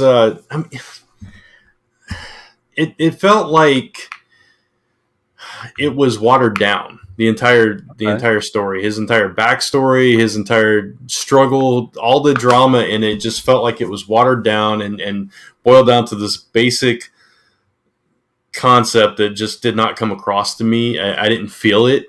I didn't connect to it at all. And so it just didn't grab me. And it was just like, I don't care. You know, it's like, oh, he's sad and I get it. But it was just like some of the stuff that happened, like when him and Sif were getting together and she was like, you can't change in your human form? No, sorry. Oh, sorry then. It's like, what, Sif really? was a bitch. Well, Wow. she didn't want to do it with the Okay. cybernetic horse. What do you want me to say? Well, no, I know, but it's just the way it was written. It was just like, really? That's... You made Sif I guess really Lady Sif is just like total jerk. Okay, She was in love sure. with him though in the past, but by his human form, maybe. Maybe, but you don't get any insight on that because they don't tell you. Right. So, I did there was find so that a much little missing from awkward, this. too. I'm like, dude, Yeah. if you love him, gotta go through the thick and thin, man. You gotta do it, right? Everybody Exactly. gets old and ugly at some point. I don't know. It felt like it felt like there should be a Snyder cut of this somewhere that had a little more information. You know? Darkseid would have shown up in this at the end. I didn't mind it. I can understand his frustration because of the pure reason that he is like second fiddle to Thor. You know what I'm saying? And I didn't mind that. And I could honestly sit there and say, man, when does he get so pissed off that once again he tries to go after Thor? I mean, because it just all the glory goes to him, even though like sometimes he does the work. So that's what I liked about it. It wasn't a perfect issue, but for me, I thought that it was good enough to continue reading to see what else it has to have, because this was basically the setup issue, and now we get to see kind of the adventure that he might go on. Yeah, and I get that, and I wanted to like it. You know, I really liked him in Thor, and I wanted to learn more about him and kind of go on this journey. And I get the reasons he's frustrated and everything, but just I thought both the writing and the art lacked a great deal for me personally. Gotcha. So. Gotcha. There's some funny comments, man, that we had on there. There were some good ones. Yeah, Thank you well, for we had the late night ones. Yeah. Let's see. Right. Late show, comic Yeah. show after dark. Someone can't quit us. We appreciate that. Release the bill cut. There you go. That was That's awesome. good. Yeah, that's good stuff. Side note, I got a hold of Justin. He's thrilled and wanted to thank all of us. So Awesome. Good. We're happy for him to have the books. Yeah, just have them leave an address that we can send it to, or I'll send it to, and we'll get that stuff to you as soon as possible. Yeah. All right. So let's move on with the Better Ray Bill. We're done with that. So let's talk about crossover. This is issue 5. So I like this issue, but I just didn't feel like enough happened to progress the story. Right? Very action-y. Yeah, I mean, I don't mind the action, but I just wanted more story out of this. Like, basically, we just get her getting the sword. They kind of bust through the place, and I don't know. And then we get the little girl that has like the mutant powers or whatever, and it looks like the kid's going to shoot him. And that's basically it. So I was like, okay, I mean, like, that's cool and all, but nothing really happened. Yeah, with this issue, I was starting to feel how you're feeling, Kat. That there's not enough character progression here and character building. So it's like I wanted more out of this too, and I didn't think a whole lot had happened. I agree. I don't mind action, but it just need to be something more than what happened. Like you said, they just kind of broke in there and start fighting, and then she's like zapping. No, shoot. Okay, you're done. Yeah, there needs to be more heart in the book, which is so weird to say because I think Donny Cates usually does a really good job at character work. And it is interesting because I thought about this like after we talked about the Invincible pilot, because I had a lot of people say, oh, you know, like what's bad about action? Obviously, nothing's bad about action, but when action is just there for action's sake, that's when it's bad. And not bad, but, you know, when I dislike it. And, if you can mix action and character work, that's when you're at your pinnacle. And I feel like that's what crossover didn't do here, is that there's just action for action's sake, and there was no character work built within the action to feel the moment, to feel that, let's say, the gun at the girl. I didn't feel that because there was no build up to it. Like, why do you care about the girl? Because you don't know nothing about the girl. Exactly. Right. All you know is she dies.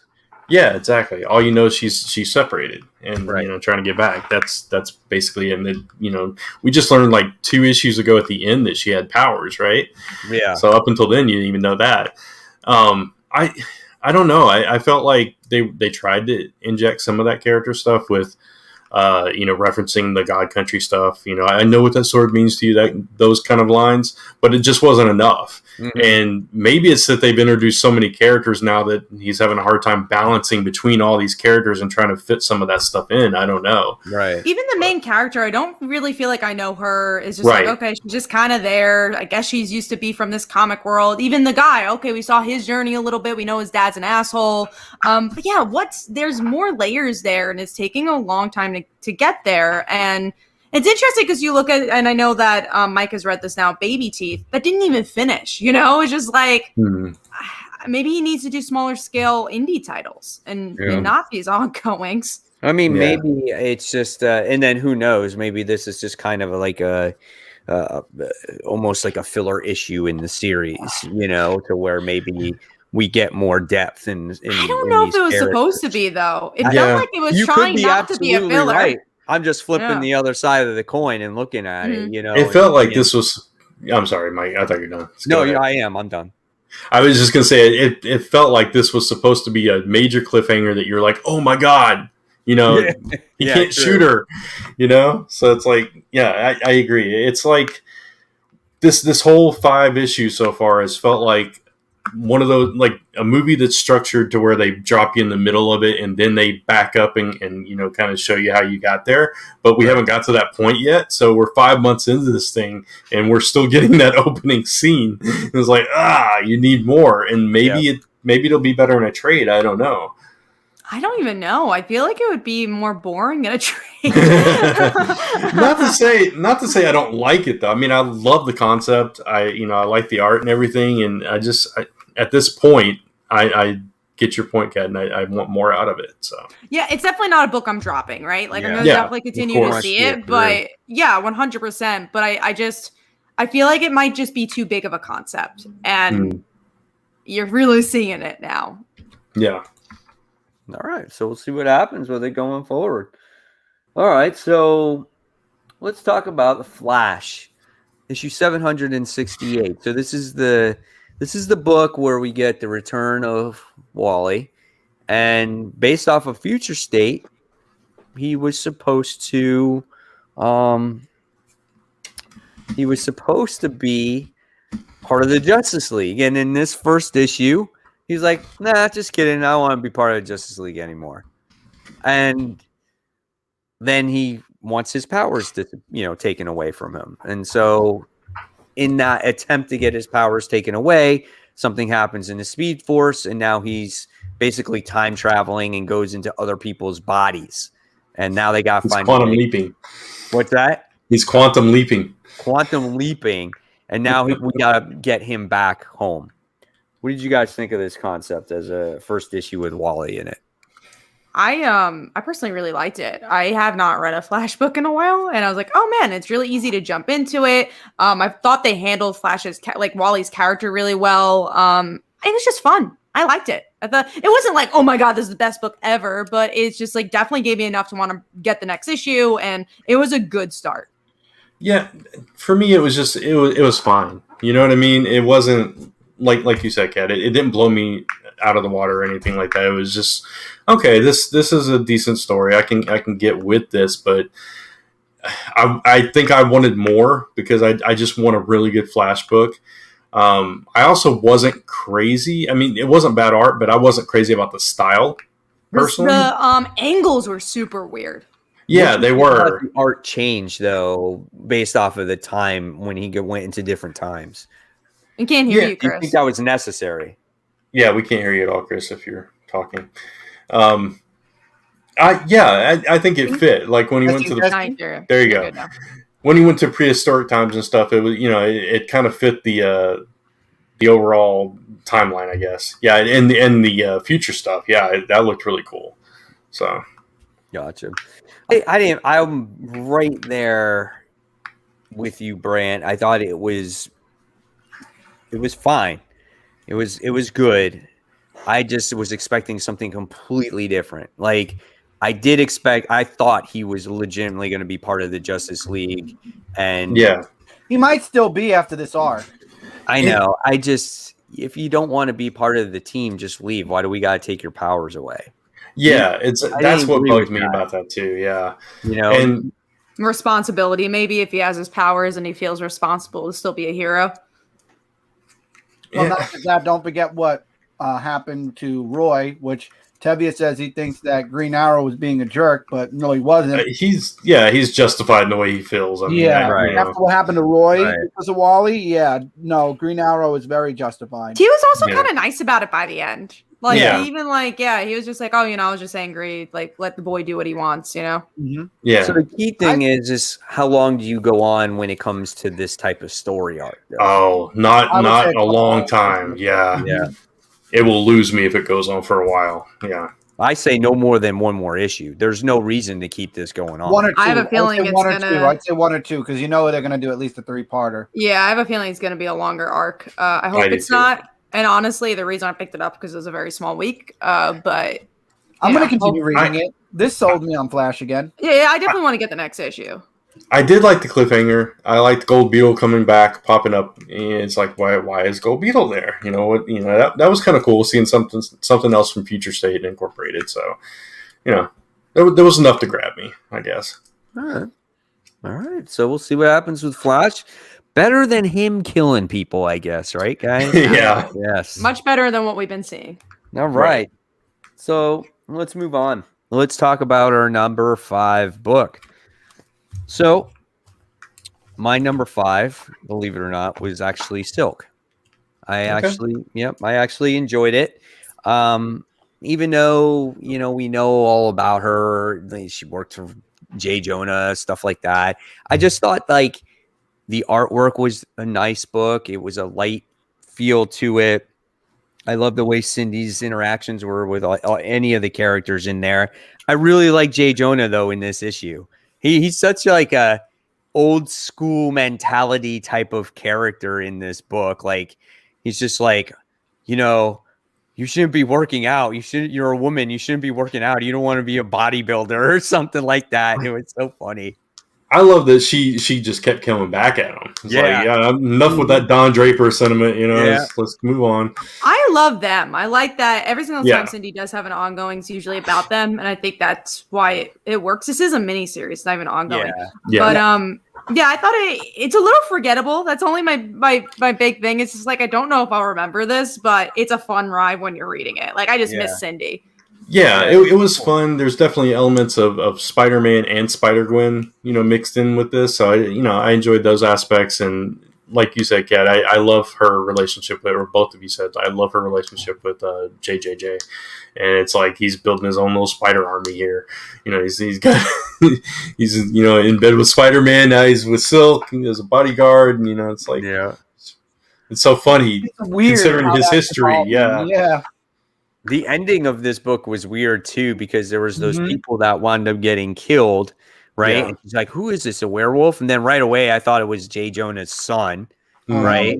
Yeah, John Jameson. And then I'm like, man, well, we gotta do another werewolf story, because didn't we get that in like Spider-Gwen? And then we wind up getting this weird cat thing. I'm like, what is that? So, but it was fine. For this type of week, it fit exactly where it needed to. Oh yeah, for Yeah. sure. Oh, Yeah. definitely. I agree. All right. So, Kat, what was your number 5? Mine was crossover, kind of out of the week, but Default, out of default. Yeah. Brant? Mine was also crossover. Man, is it going to be that type of week? We'll see. Chris? Mine was Batman, Catwoman, number 3. Is it? 4. 4. I'm curious about the story with Catwoman. Did she kill the Joker in the past? And Hunter's wanting to know more about her mother and going through all of the older back criminals. I love the ending where basically Catwoman told Batman to go F himself and walks off because she won't tell him if she killed the Joker, where the Joker is even. And I don't know. The artwork, I like it. It's just, I'm intrigued to know how this story arc ends. Am I going to stick with this book after this arc?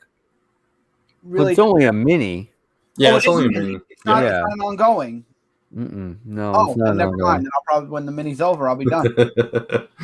I'm still enjoying this book too. It's not my top 5, but I like the 3 timeline story that they're telling throughout. You're this crazy. book. I do. I like it, and I love their daughter, and she's got the best of both of them, and she's solving this mystery, but Selena's still got her secrets, and she's keeping them close to the vest. It's just it's a fun ride. I know it probably doesn't mean anything in the long run, but I'm enjoying it. So.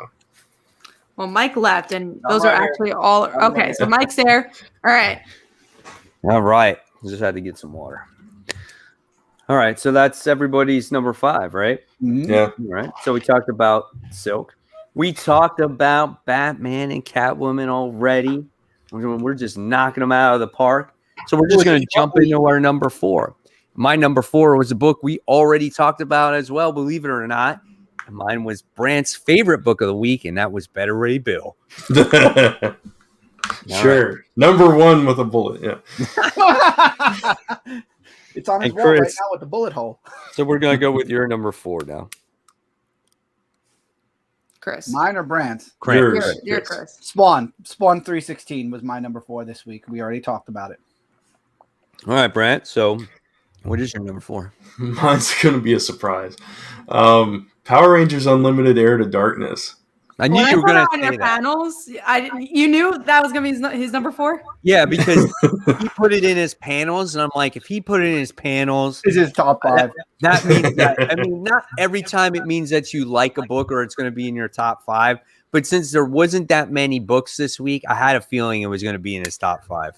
Yeah, I mean, that's the reason I ended up just taking a chance on it, is because it was a smaller week, and it's like, I'll try this out. It looks kind of interesting, and I really like the story in this. I mean, obviously the art is gorgeous, but the story, it kind of reminded me a little bit of She-Ra. Okay. Yeah, in that she's convinced that the Power Rangers are these evil, murderous beings that are just, that she has to destroy to save the world, save the universe from them. And I feel like eventually that might change. I don't know. I don't know anything about this character. I'm coming in this cold, but it seems like that same kind of thing, very similar to Adora. So I really like that aspect of it, and I thought that was an interesting way to go with it. And the Omega Blue Ranger, because we lost the Omega Blue Ranger in the previous series. Okay, that means nothing to me, but Yeah, sure. I tried. No, I appreciate it. But anyway, the important thing is reading this book made me go back and catch up, or start to catch up on the other 2 series. So I've read 3 issues of both Power Rangers and Mighty Morphin now. Have you been liking it? I have. Which one have you liked more, Power Rangers or Mighty Morphin? Because I'm so torn on both. I think I like Mighty Morphin more just because I'm not a sci-fi fan, but that one's been surprising me. I figured that would be the case. I was liking Power Rangers more until the space vampires, and then it's like, okay, then I was liking Mighty Morphin a little bit more. So I'm kind of in between at the moment. So, good book. I didn't read this one in particular, but I like the Ryan Parrott stuff. I didn't read this one because Ryan wasn't writing it, so will it really be involving the main title? Probably not. It doesn't. It's like its own thing. But again, those comparisons just really stood out to me after watching She-Ra on Netflix. So it's like, wow, okay. We got a good morning. Good morning, Ronnie. Good morning. You're half hour early on the East Coast. So, Kat, what was yours? Mine was Return of the Valkyries, issue 4. I thought this was a better issue than what we were getting in this miniseries. So we get to see Valkyrie go into, I guess, this kind of, I don't know if it was her mind or not, but she gets to see her son. And it was kind of interesting just to see her thoughts on the afterlife and the idea of when someone dies, it's obviously when their soul is gone, but also on Earth, it's when everyone forgets you. I thought that was very interesting how that related to the new Valkyrie. I don't love the King in Black tie-in, which makes it a little bit hard, but I like the more character-driven moments here. Yeah, and even though we still didn't get her name, they promised it at the end. They were like, the biggest secret, her name, is coming in the next volume. So I thought that was cool. It's like, okay, you're actually addressing it, so that's something. That's funny. Yeah, but no, that exact point that you just pointed out with the way that she viewed the afterlife, and that was really poignant about. When people forget you, that's when you're really gone. That was that stood out to me as well. So, yeah, it was a better issue, but I am much more excited for the next arc. Yeah, I'm kind of glad it's over. Yeah. Yeah. All right. So that was everyone's number 4, correct? Yep. Yes. All right. Let's talk about X-Men issue 19. Well, so many thoughts. Interesting issue. Okay, I don't like this. It's I didn't need it to be a love story. I like that. At the end, that was the only thing I did like. But it doesn't. But it was very rushed. It was meaningless in the at end. the end of the day, none of this means anything, right? Because they just got resurrected anyway. They're not old. Nothing means anything in the X-Men, and that's what's so frustrating about the X-Men. What they need to do is they need to kill off the 5 so people can't get resurrected anymore, because there's nothing at stake when it comes to the X-Men. No, and that's what's so frustrating about this Hickman's run. It's a cool concept, but it should not last. And just people die left and right. And for years and years, we never saw people die at all when it comes to the X-Men. Very rare. Yeah. It's like they're just careless now. It's like, oh, if I die, I'll come back. Yeah, it reminds me of my old Halo days. I'd go run into a room. They get resurrected because my friends are staying back, waiting for me to suicide bomb everyone. Yeah, well, I think that was definitely the biggest issue of it. Well, it was just, I agree with Mike. None of it mattered. It is too one-shotty. We waited months for this story, and it was just it was fine. It was nothing. I mean, unless it's leading up to this big battle between, which I don't care about. That's the problem. These children of the vault. I don't want to see that. Just leave that over there. But I like the love story aspect of it. That was the only thing that really grabbed me.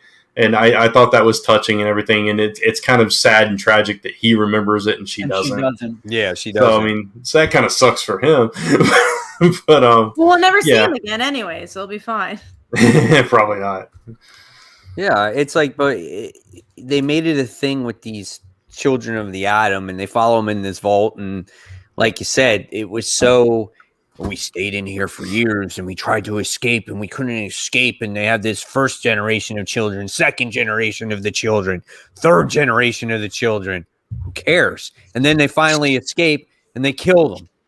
and that's it. And it's just like we didn't know anything about the children. Like, what's the point of them? Like, it's so frustrating. It's just. I guess it's bad to say that this was my number 3. Not bad if you enjoyed it. I did. I liked it. Well, you know what though? Issue 20 has been delayed. That's it. Really? And it's not coming out for like 2 months. Whoa. Wow. And that's the same. Crazy. Also, Venom issue 200 got delayed again. So it's Wow. not coming out What's now in going May. on? It's coming out in June now. I mean, if Marvel Wow. doesn't want to end Venom, just keep it going. Keep it going. Which is weird because you got that, the party coming up soon. Maybe that's Yeah. what they're doing. I don't know. That's weird. So, but yeah, X-Men, very frustrating. Oh, let's talk about another fantastic book this week, and this is Witchblood issue 1. Oh man. I didn't read it. No, you didn't have to. Nothing against the creators, obviously, but Right. I only bought this book not because Kat said so. I remember we were talking about it, and I was like, I don't want to. I'm like, I'm not going to buy it because of vampires. But I forgot that on the FOC that I actually pre-ordered that Dazzler homage cover, yeah. and so that's the cover that I wound up getting for it. So you So got I'm to like, go all for right. it. Yeah. I'm like, since I wound up getting it, why Might as well not? read it. Why not read it? I'm like, it actually could be good. I mean, the cover is awesome. Like, I really like that cover, right? Yeah, the that's a nice is cover. Cool. The And- story. Yeah, the story, unfortunately, so lacked. Like, the main character, I don't even remember her name. She's a From witch. the first dialogue, like it's just like what, like you couldn't even get into the book. It's so sporadic, and she did not make any sense when she spoke, and that was it just took you out of it. And like, she randomly gets run over by this person driving this car, and she goes to her and she's like, you gotta pay for my bike. She gets in this argument and she goes on and on about this bike, and then like, people all of a sudden come, and then she takes off on the bike and she's like, here's the money. Where'd she get the money? She had to earn the money. Like, where'd the money come from? Right. There's this random cursing everywhere. And it just, oh my God, it didn't make sense. And these vampires came, and I'm just like, what am I reading? I'm glad I wasn't alone of like just not like I thought maybe I was just like in the wrong mood. Yeah. I don't get what's going on in this book. And then I started reading it. I'm like, I really still don't get it. And the dialogue was the real reason. It was very Quentin Tarantino. But with Quentin, I don't know. It just didn't work for me. It really wasn't. Yeah, my I mean, thing. Sounds like a mess. like Yeah. I'm glad I didn't read it. that vampire. Yeah, like Quentin Tarantino did the vampire movie Till Dusk Till Dawn, right? Mhm. I think maybe it was trying to go for that type of vibe, but it did not work whatsoever. Just Needed George Clooney. the vampires Maybe. were bad. She was bad. Just where it took place was bad. Just even the cliffhanger was bad. Just nothing about it was interesting or The art was grabbed good. you. The art was good. I give it that. Did you like that. the art? Yeah, well, I didn't like the story so much that, I was like, oh, the art's good. Yeah. It was just I was expecting just something more. Just something a little bit more meat to that story, So I was expecting more because I really liked their previous Scout book. I really enjoyed like the slice of life aspect of it. It was called Long Lost. I was like, oh, I'm like kind of expecting the same thing, and it just was really different. But again, it just wasn't my thing. I saw a lot of people enjoyed it, so I'm happy for them. But was this the same person that did the fingers gun? The fingers? no, a different person. It is a different person. Isn't it Okay. Finger Bang? Finger guns. It was Finger Guns. Yeah, Yeah. but it was a Right, different Bang was a person. different book. Bang was a different book. Yeah. That Bang Bang was Mhm. Dark Horse. Yeah. So I don't know. So Bang. but if you liked it, that's awesome, and hopefully you'll enjoy it going forward. All right. So that's that. So let's move on to number 3. Chris, we knew what your number 3 was. It was the X love story that was I can't help quickly it. I love evaporated Laura. in the air. Right. Man. So let's go to Brant for your number 3. Mine was Silk. We already talked about it. Mine too. Was it really? Yeah. Pretty We're gonna see how cool. this plays out. All right. Our number 2 won't be the same because you didn't read it. Okay. So make your number 1 though. Probably. All So the what odds. is? Let's move on to number 2. What is your number 2? Mine was Cat. Flash. Flash. Mine was Flash as well. Somebody Flash. is with Cat. Yeah. Black Cat. Black Cat. Yeah. My number 2 was Spawn. Yeah. You knew All more right. than I did about Spawn anyway. And so let's talk about, this is mine and Brant's book here, X-Men Legends. And mine. I didn't Here? read it. I didn't read the first one. it. It's Chris. that marked Yeah, it was I Chris. read Yeah. X-Men Legends. This was good. I like this issue. I didn't like it either. You didn't like it? No, because it don't mean shit. I liked it. He I didn't never like. bothered Mike to didn't like know the it. first one either. Chris, remember? Oh, that's right. I liked it. I knew the I father did didn't kill not- the son. Mind it. I like the artwork. The artwork Yep. in this one is awesome as well. Okay. Action is great. A lot of But what's galactic the action. point if you just go back to where the beginning of the book started, where Adam doesn't even know who he is at the end of this issue again? What's Yeah. the point of And that? Sinister and Mr. Sinister checking in on him. And somebody There's checking no in on Mr. point. Sinister. The whole story is for nothing at this point. It's like you spend 2 issues in getting to know Adam X. Just kidding. We're going to mind swipe all of them. None of them remember that they have a brother now at this point because supposedly he's too dangerous of a mutant. And it's just like, okay, well, we're just going to go back in the cornfields and live there now. Done. That's why I didn't like it. That's so frustrating to me. We do have a Speechless? question from. I'm speechless because I definitely read the book. We do have a question from Black Knight. Do you guys read Ghost Rider? Did anyone read Ghost Rider King of Black?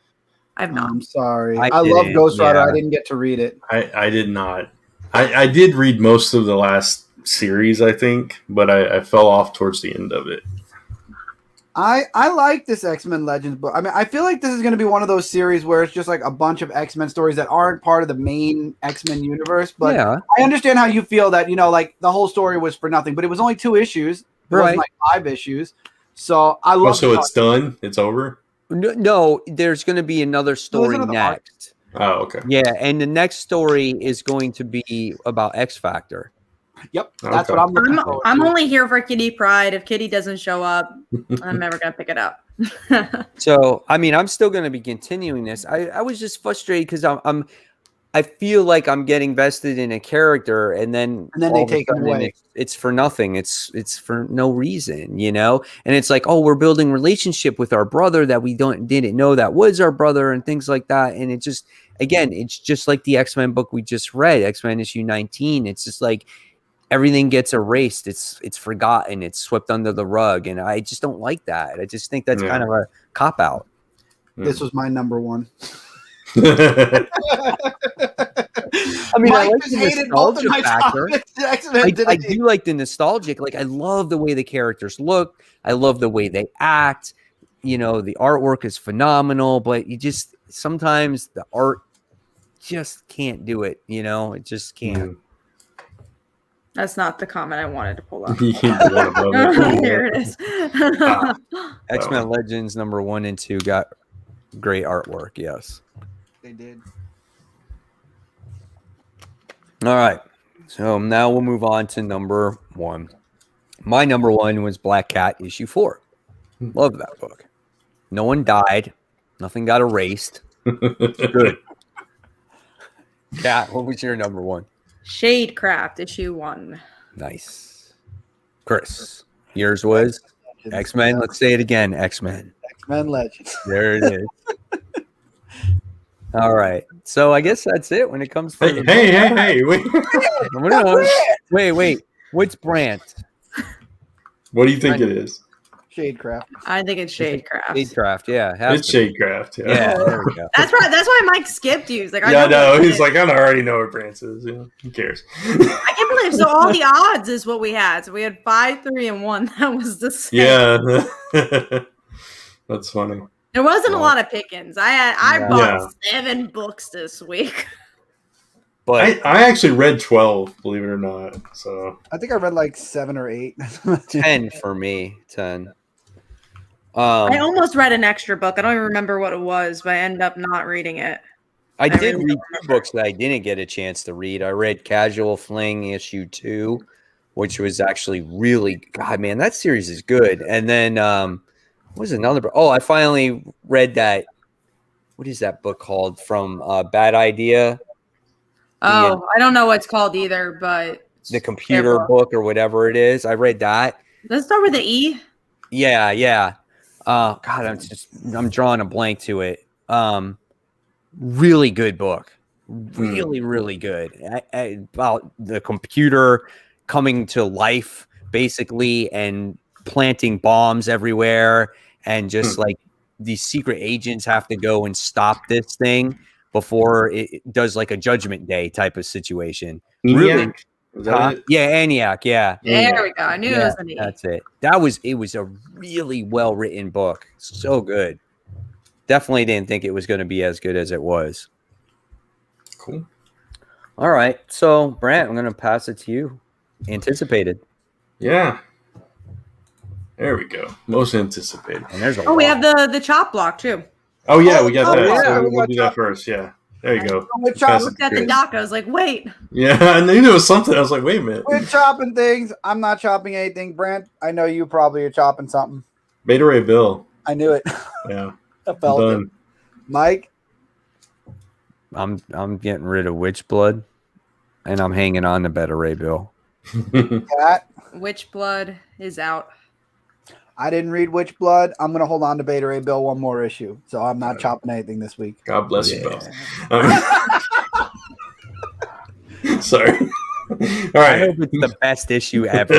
Yeah. Like, he's going to get I'll his never new know. hammer and everything, and you're going to be like, I missed Secret J. Scott Campbell variant cover that you can get for paying for the regular cover. If it's the same art, yeah, I don't care. So, anyway. it. This artist is like aura to you. Whatever. I just didn't like the whole package. All right, most anticipated. We got a bunch of books to talk about, so let's start. Thank God. Yeah, There's right. a lot of books to talk about. Let's start with we've already mentioned him this episode. So Venom 34, Legacy number 199. So you get to read that and then wait 2 months. Thanks, How you feel Marvel. about that, Mike? That's frustrating because we already Little knew Cat, that. how do you feel about that?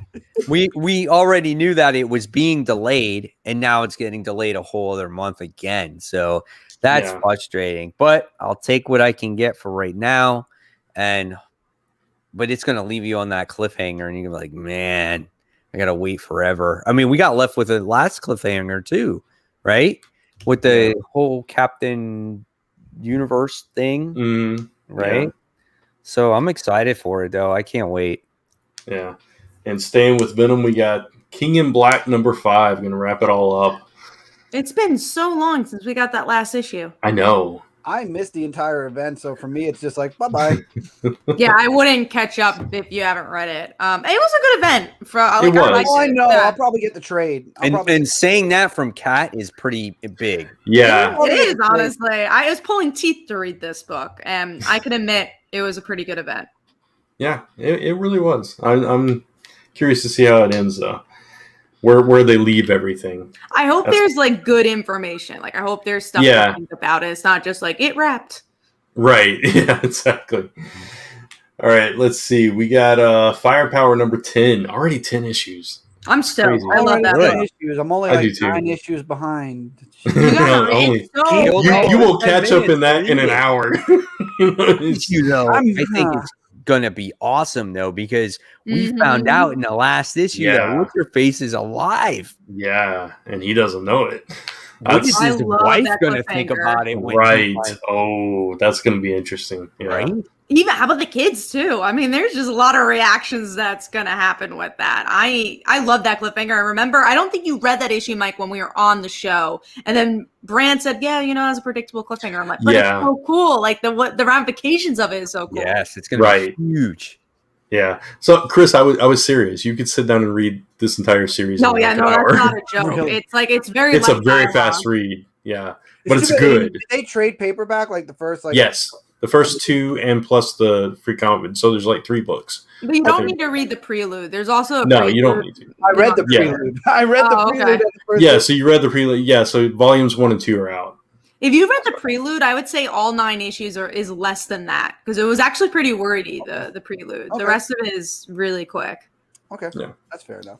Or either I know volume 1 is out. Volume 2 might be coming out in May. It's either out now or out soon. So Okay.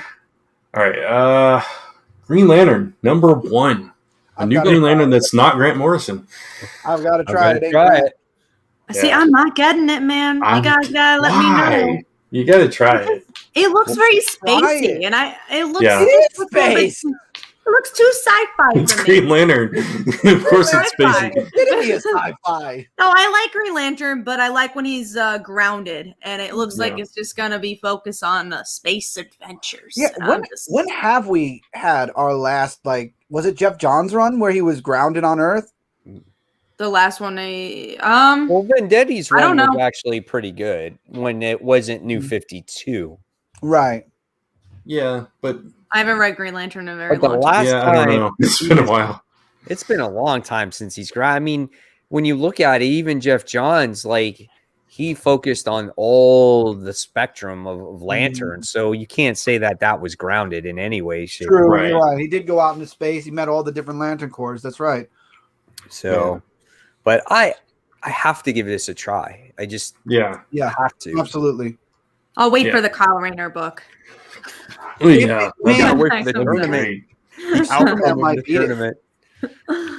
So one you are excited for, Kat, I'm sure, is America Chavez, made in the USA. I thought you were gonna say Runaways, but yes, I was am. saving that one. Yeah, I was saving I'm that also one. excited for America Chavez. That issue 1 really, really surprised me, and Yeah. I'm excited for issue 2. Yeah, me too. It was so good. So much better than I thought it was going to be. Finally back, 7 Secrets, #7. Wow. Also yeah. really I'm excited. Also Did they another make a book. trade I of the think- first 6? Yes. I need to get that trade immediately.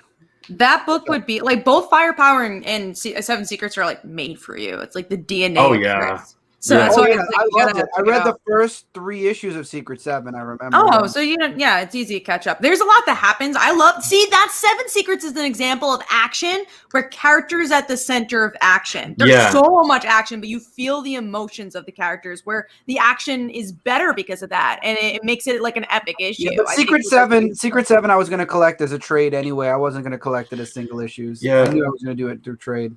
Secret 7, you're so invested in all those characters. Like, I Yeah. mean, you understand. The kid, the son Yeah. of the father. Well, that right died. from the very first issue, you felt loss in emotion, Yeah.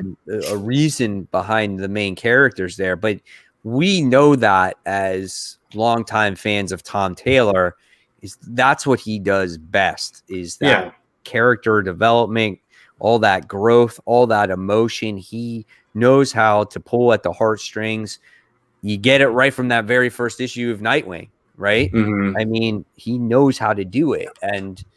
But with when I saw this on, books coming out for the week, I was like, oh man, 7 Secrets is back. I'm like, sweet. I'm so Yeah. freaking tempted. All I got to do is step on the train and ride it for like 45 minutes into the city, get out, and Midtown is right there. Get the trade like immediately, not even have it shipped to me. And just come home with the trade, read it on the train. I'm tempted. Yeah, Right. and honestly, Yeah. in that 45 minutes, you'll probably be able to read it. Yeah, on the Yeah. train, on the ride home. Yeah. Come home and I'll just, I read that, file it away. Just Yeah, go with exactly. your Well stop. spent. Right. All right. Let's see. We'll go Immortal Hulk #45. I feel like this book has lost steam for me I feel like personally. that too, but I still look forward to reading it every time it comes out. Yeah, I do too. I mean, it's coming towards the tail end of things. So it's going to see how this whole thing wraps up. It definitely has lost its steam, and it's not as popular as it once was. But we got a few issues. I think it's going to start amping up now very soon. Mhm. Just I can't quite remember what happened in the last issue though. Was it the Joe Fixit issue? I feel like I think it No, was- No. no, that was no, in the last issue. no. It I had to do remember with reading the one shot. UFOs was in it fighting the Hulk. That's what it was. I don't think I like that issue. Yeah. There wasn't a lot that happened in it. And then Alpha Flight they were fighting against the leader because the leader escaped, but he's like all weird because he's got gross Rick Jones attached to him and everything else. I'm so bored with Alpha Flight. I really do not like them in this book.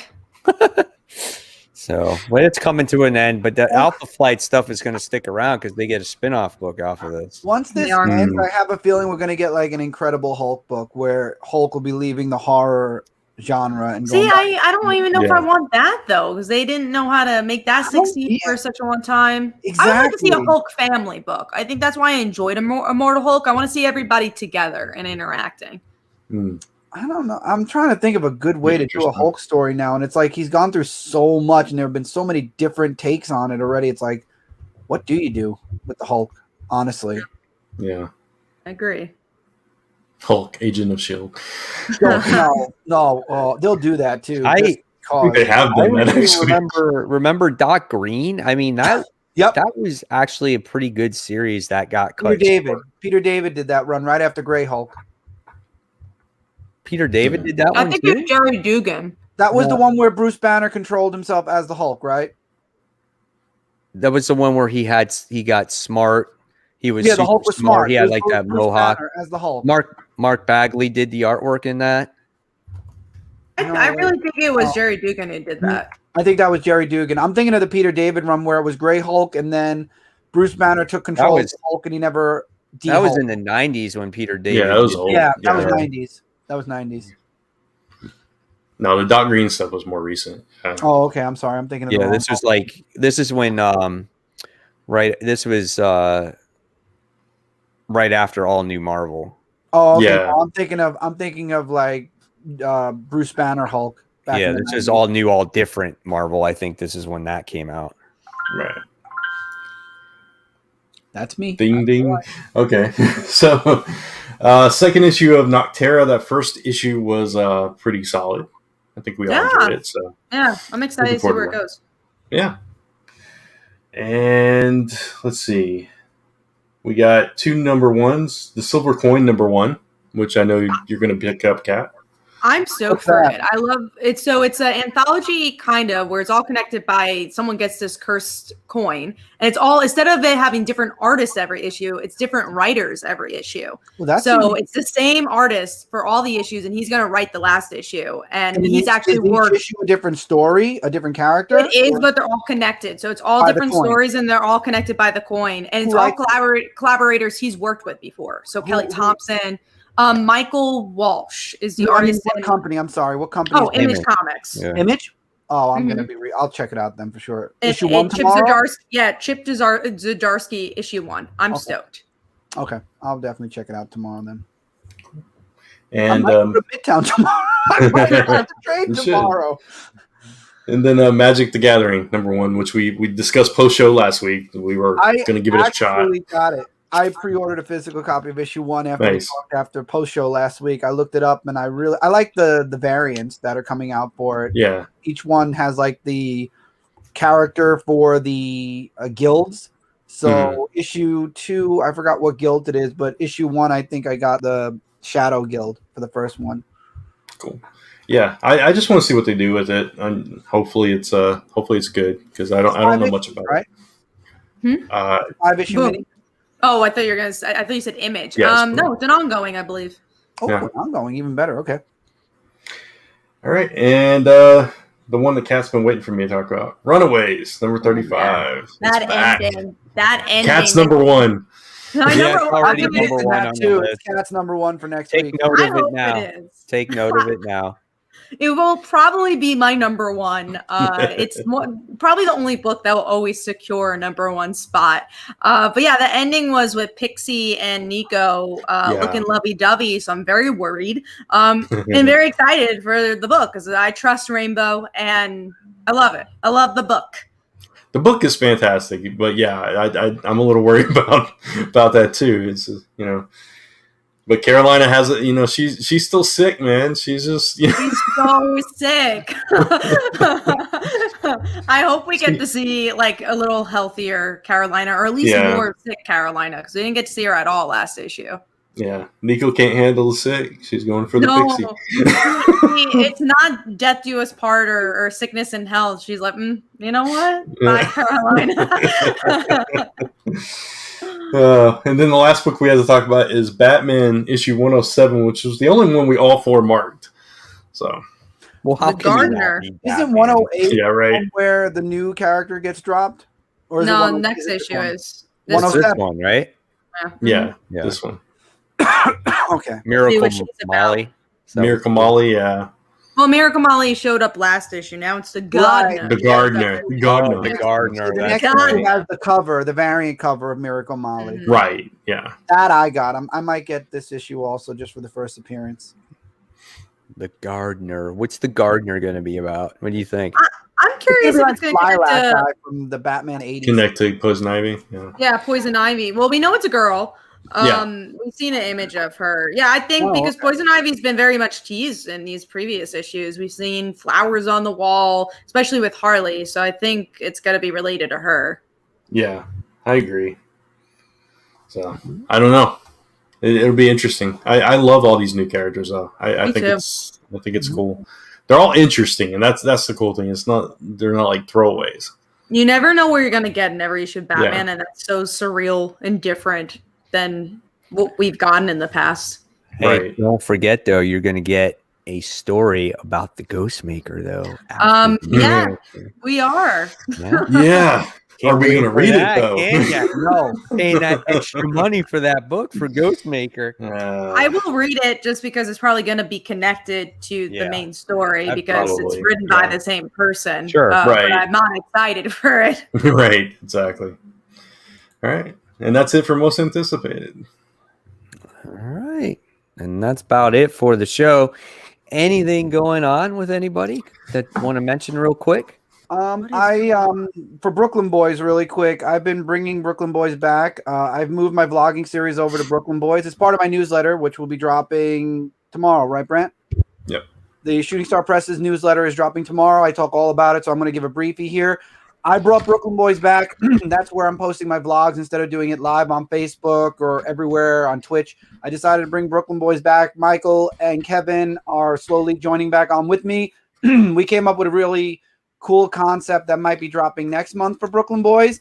And after talking to YouTube, they got rid of our BBZ13 gaming because we didn't sign that stupid COPA thing. So I got the channel back, but all the content and subscribers and everything is gone. So I got the channel. I didn't get the stuff.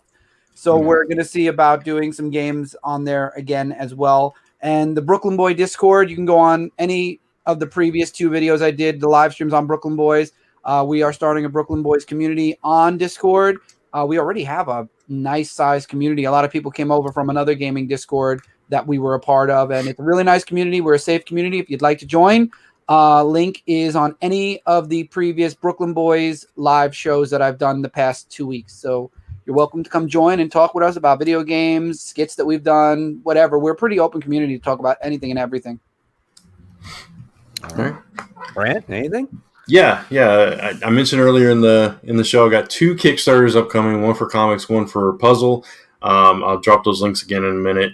But it's lastsummerpress.com/PC3 for pneumatic cases and torchlightgames.com/Wonderland for the puzzle. We are also doing a giveaway, a puzzle pack giveaway, a fantasy puzzle pack giveaway that I just posted a link in there. If you guys want to check that out and get some cool puzzles, Lord of the Rings, Disney Villainous, some other cool stuff, you can check that out. And want to remind everybody about the audio version of Comic Book Weekly that drops on Fridays. Rate and review us on iTunes. It really does help the show. And like Kat said earlier in the show, we will read those 5-star reviews out every week. So drop those. Thank you. All right. Kat, you want to mention your Kickstarter one more time? Yes. Go check out my Kickstarter. It's about a young woman who's a dancer/assassin. And when she was little, she witnessed her parents being murdered in front of her. So go check it out. We have about a week and some change left for that. Yeah, that's pretty much it for me this week. And obviously go check out Comic Uno's Best Comics of the Week tomorrow. All right, guys, and from me on the channel Comic Book Corner 2.0, guys, check out my haul video for tomorrow. I have a feeling it's going to be quite large, and just wanted to let everybody know that on my Facebook group page, I am now over 600 members on my Nice. group Very page. nice. So, Congrats. you guys, thank you. If you guys have not joined it, all you gotta do is just go on my group page called Comic Book Corner 2.0 Webheads Unite. I'll look for the approval and make sure you're a real person, and then I'll accept you. You can share your hauls, you can share anything on there when it comes to comic books and stuff like that.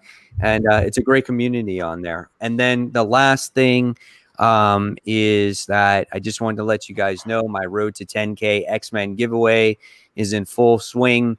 We're getting closer and closer to that 10K.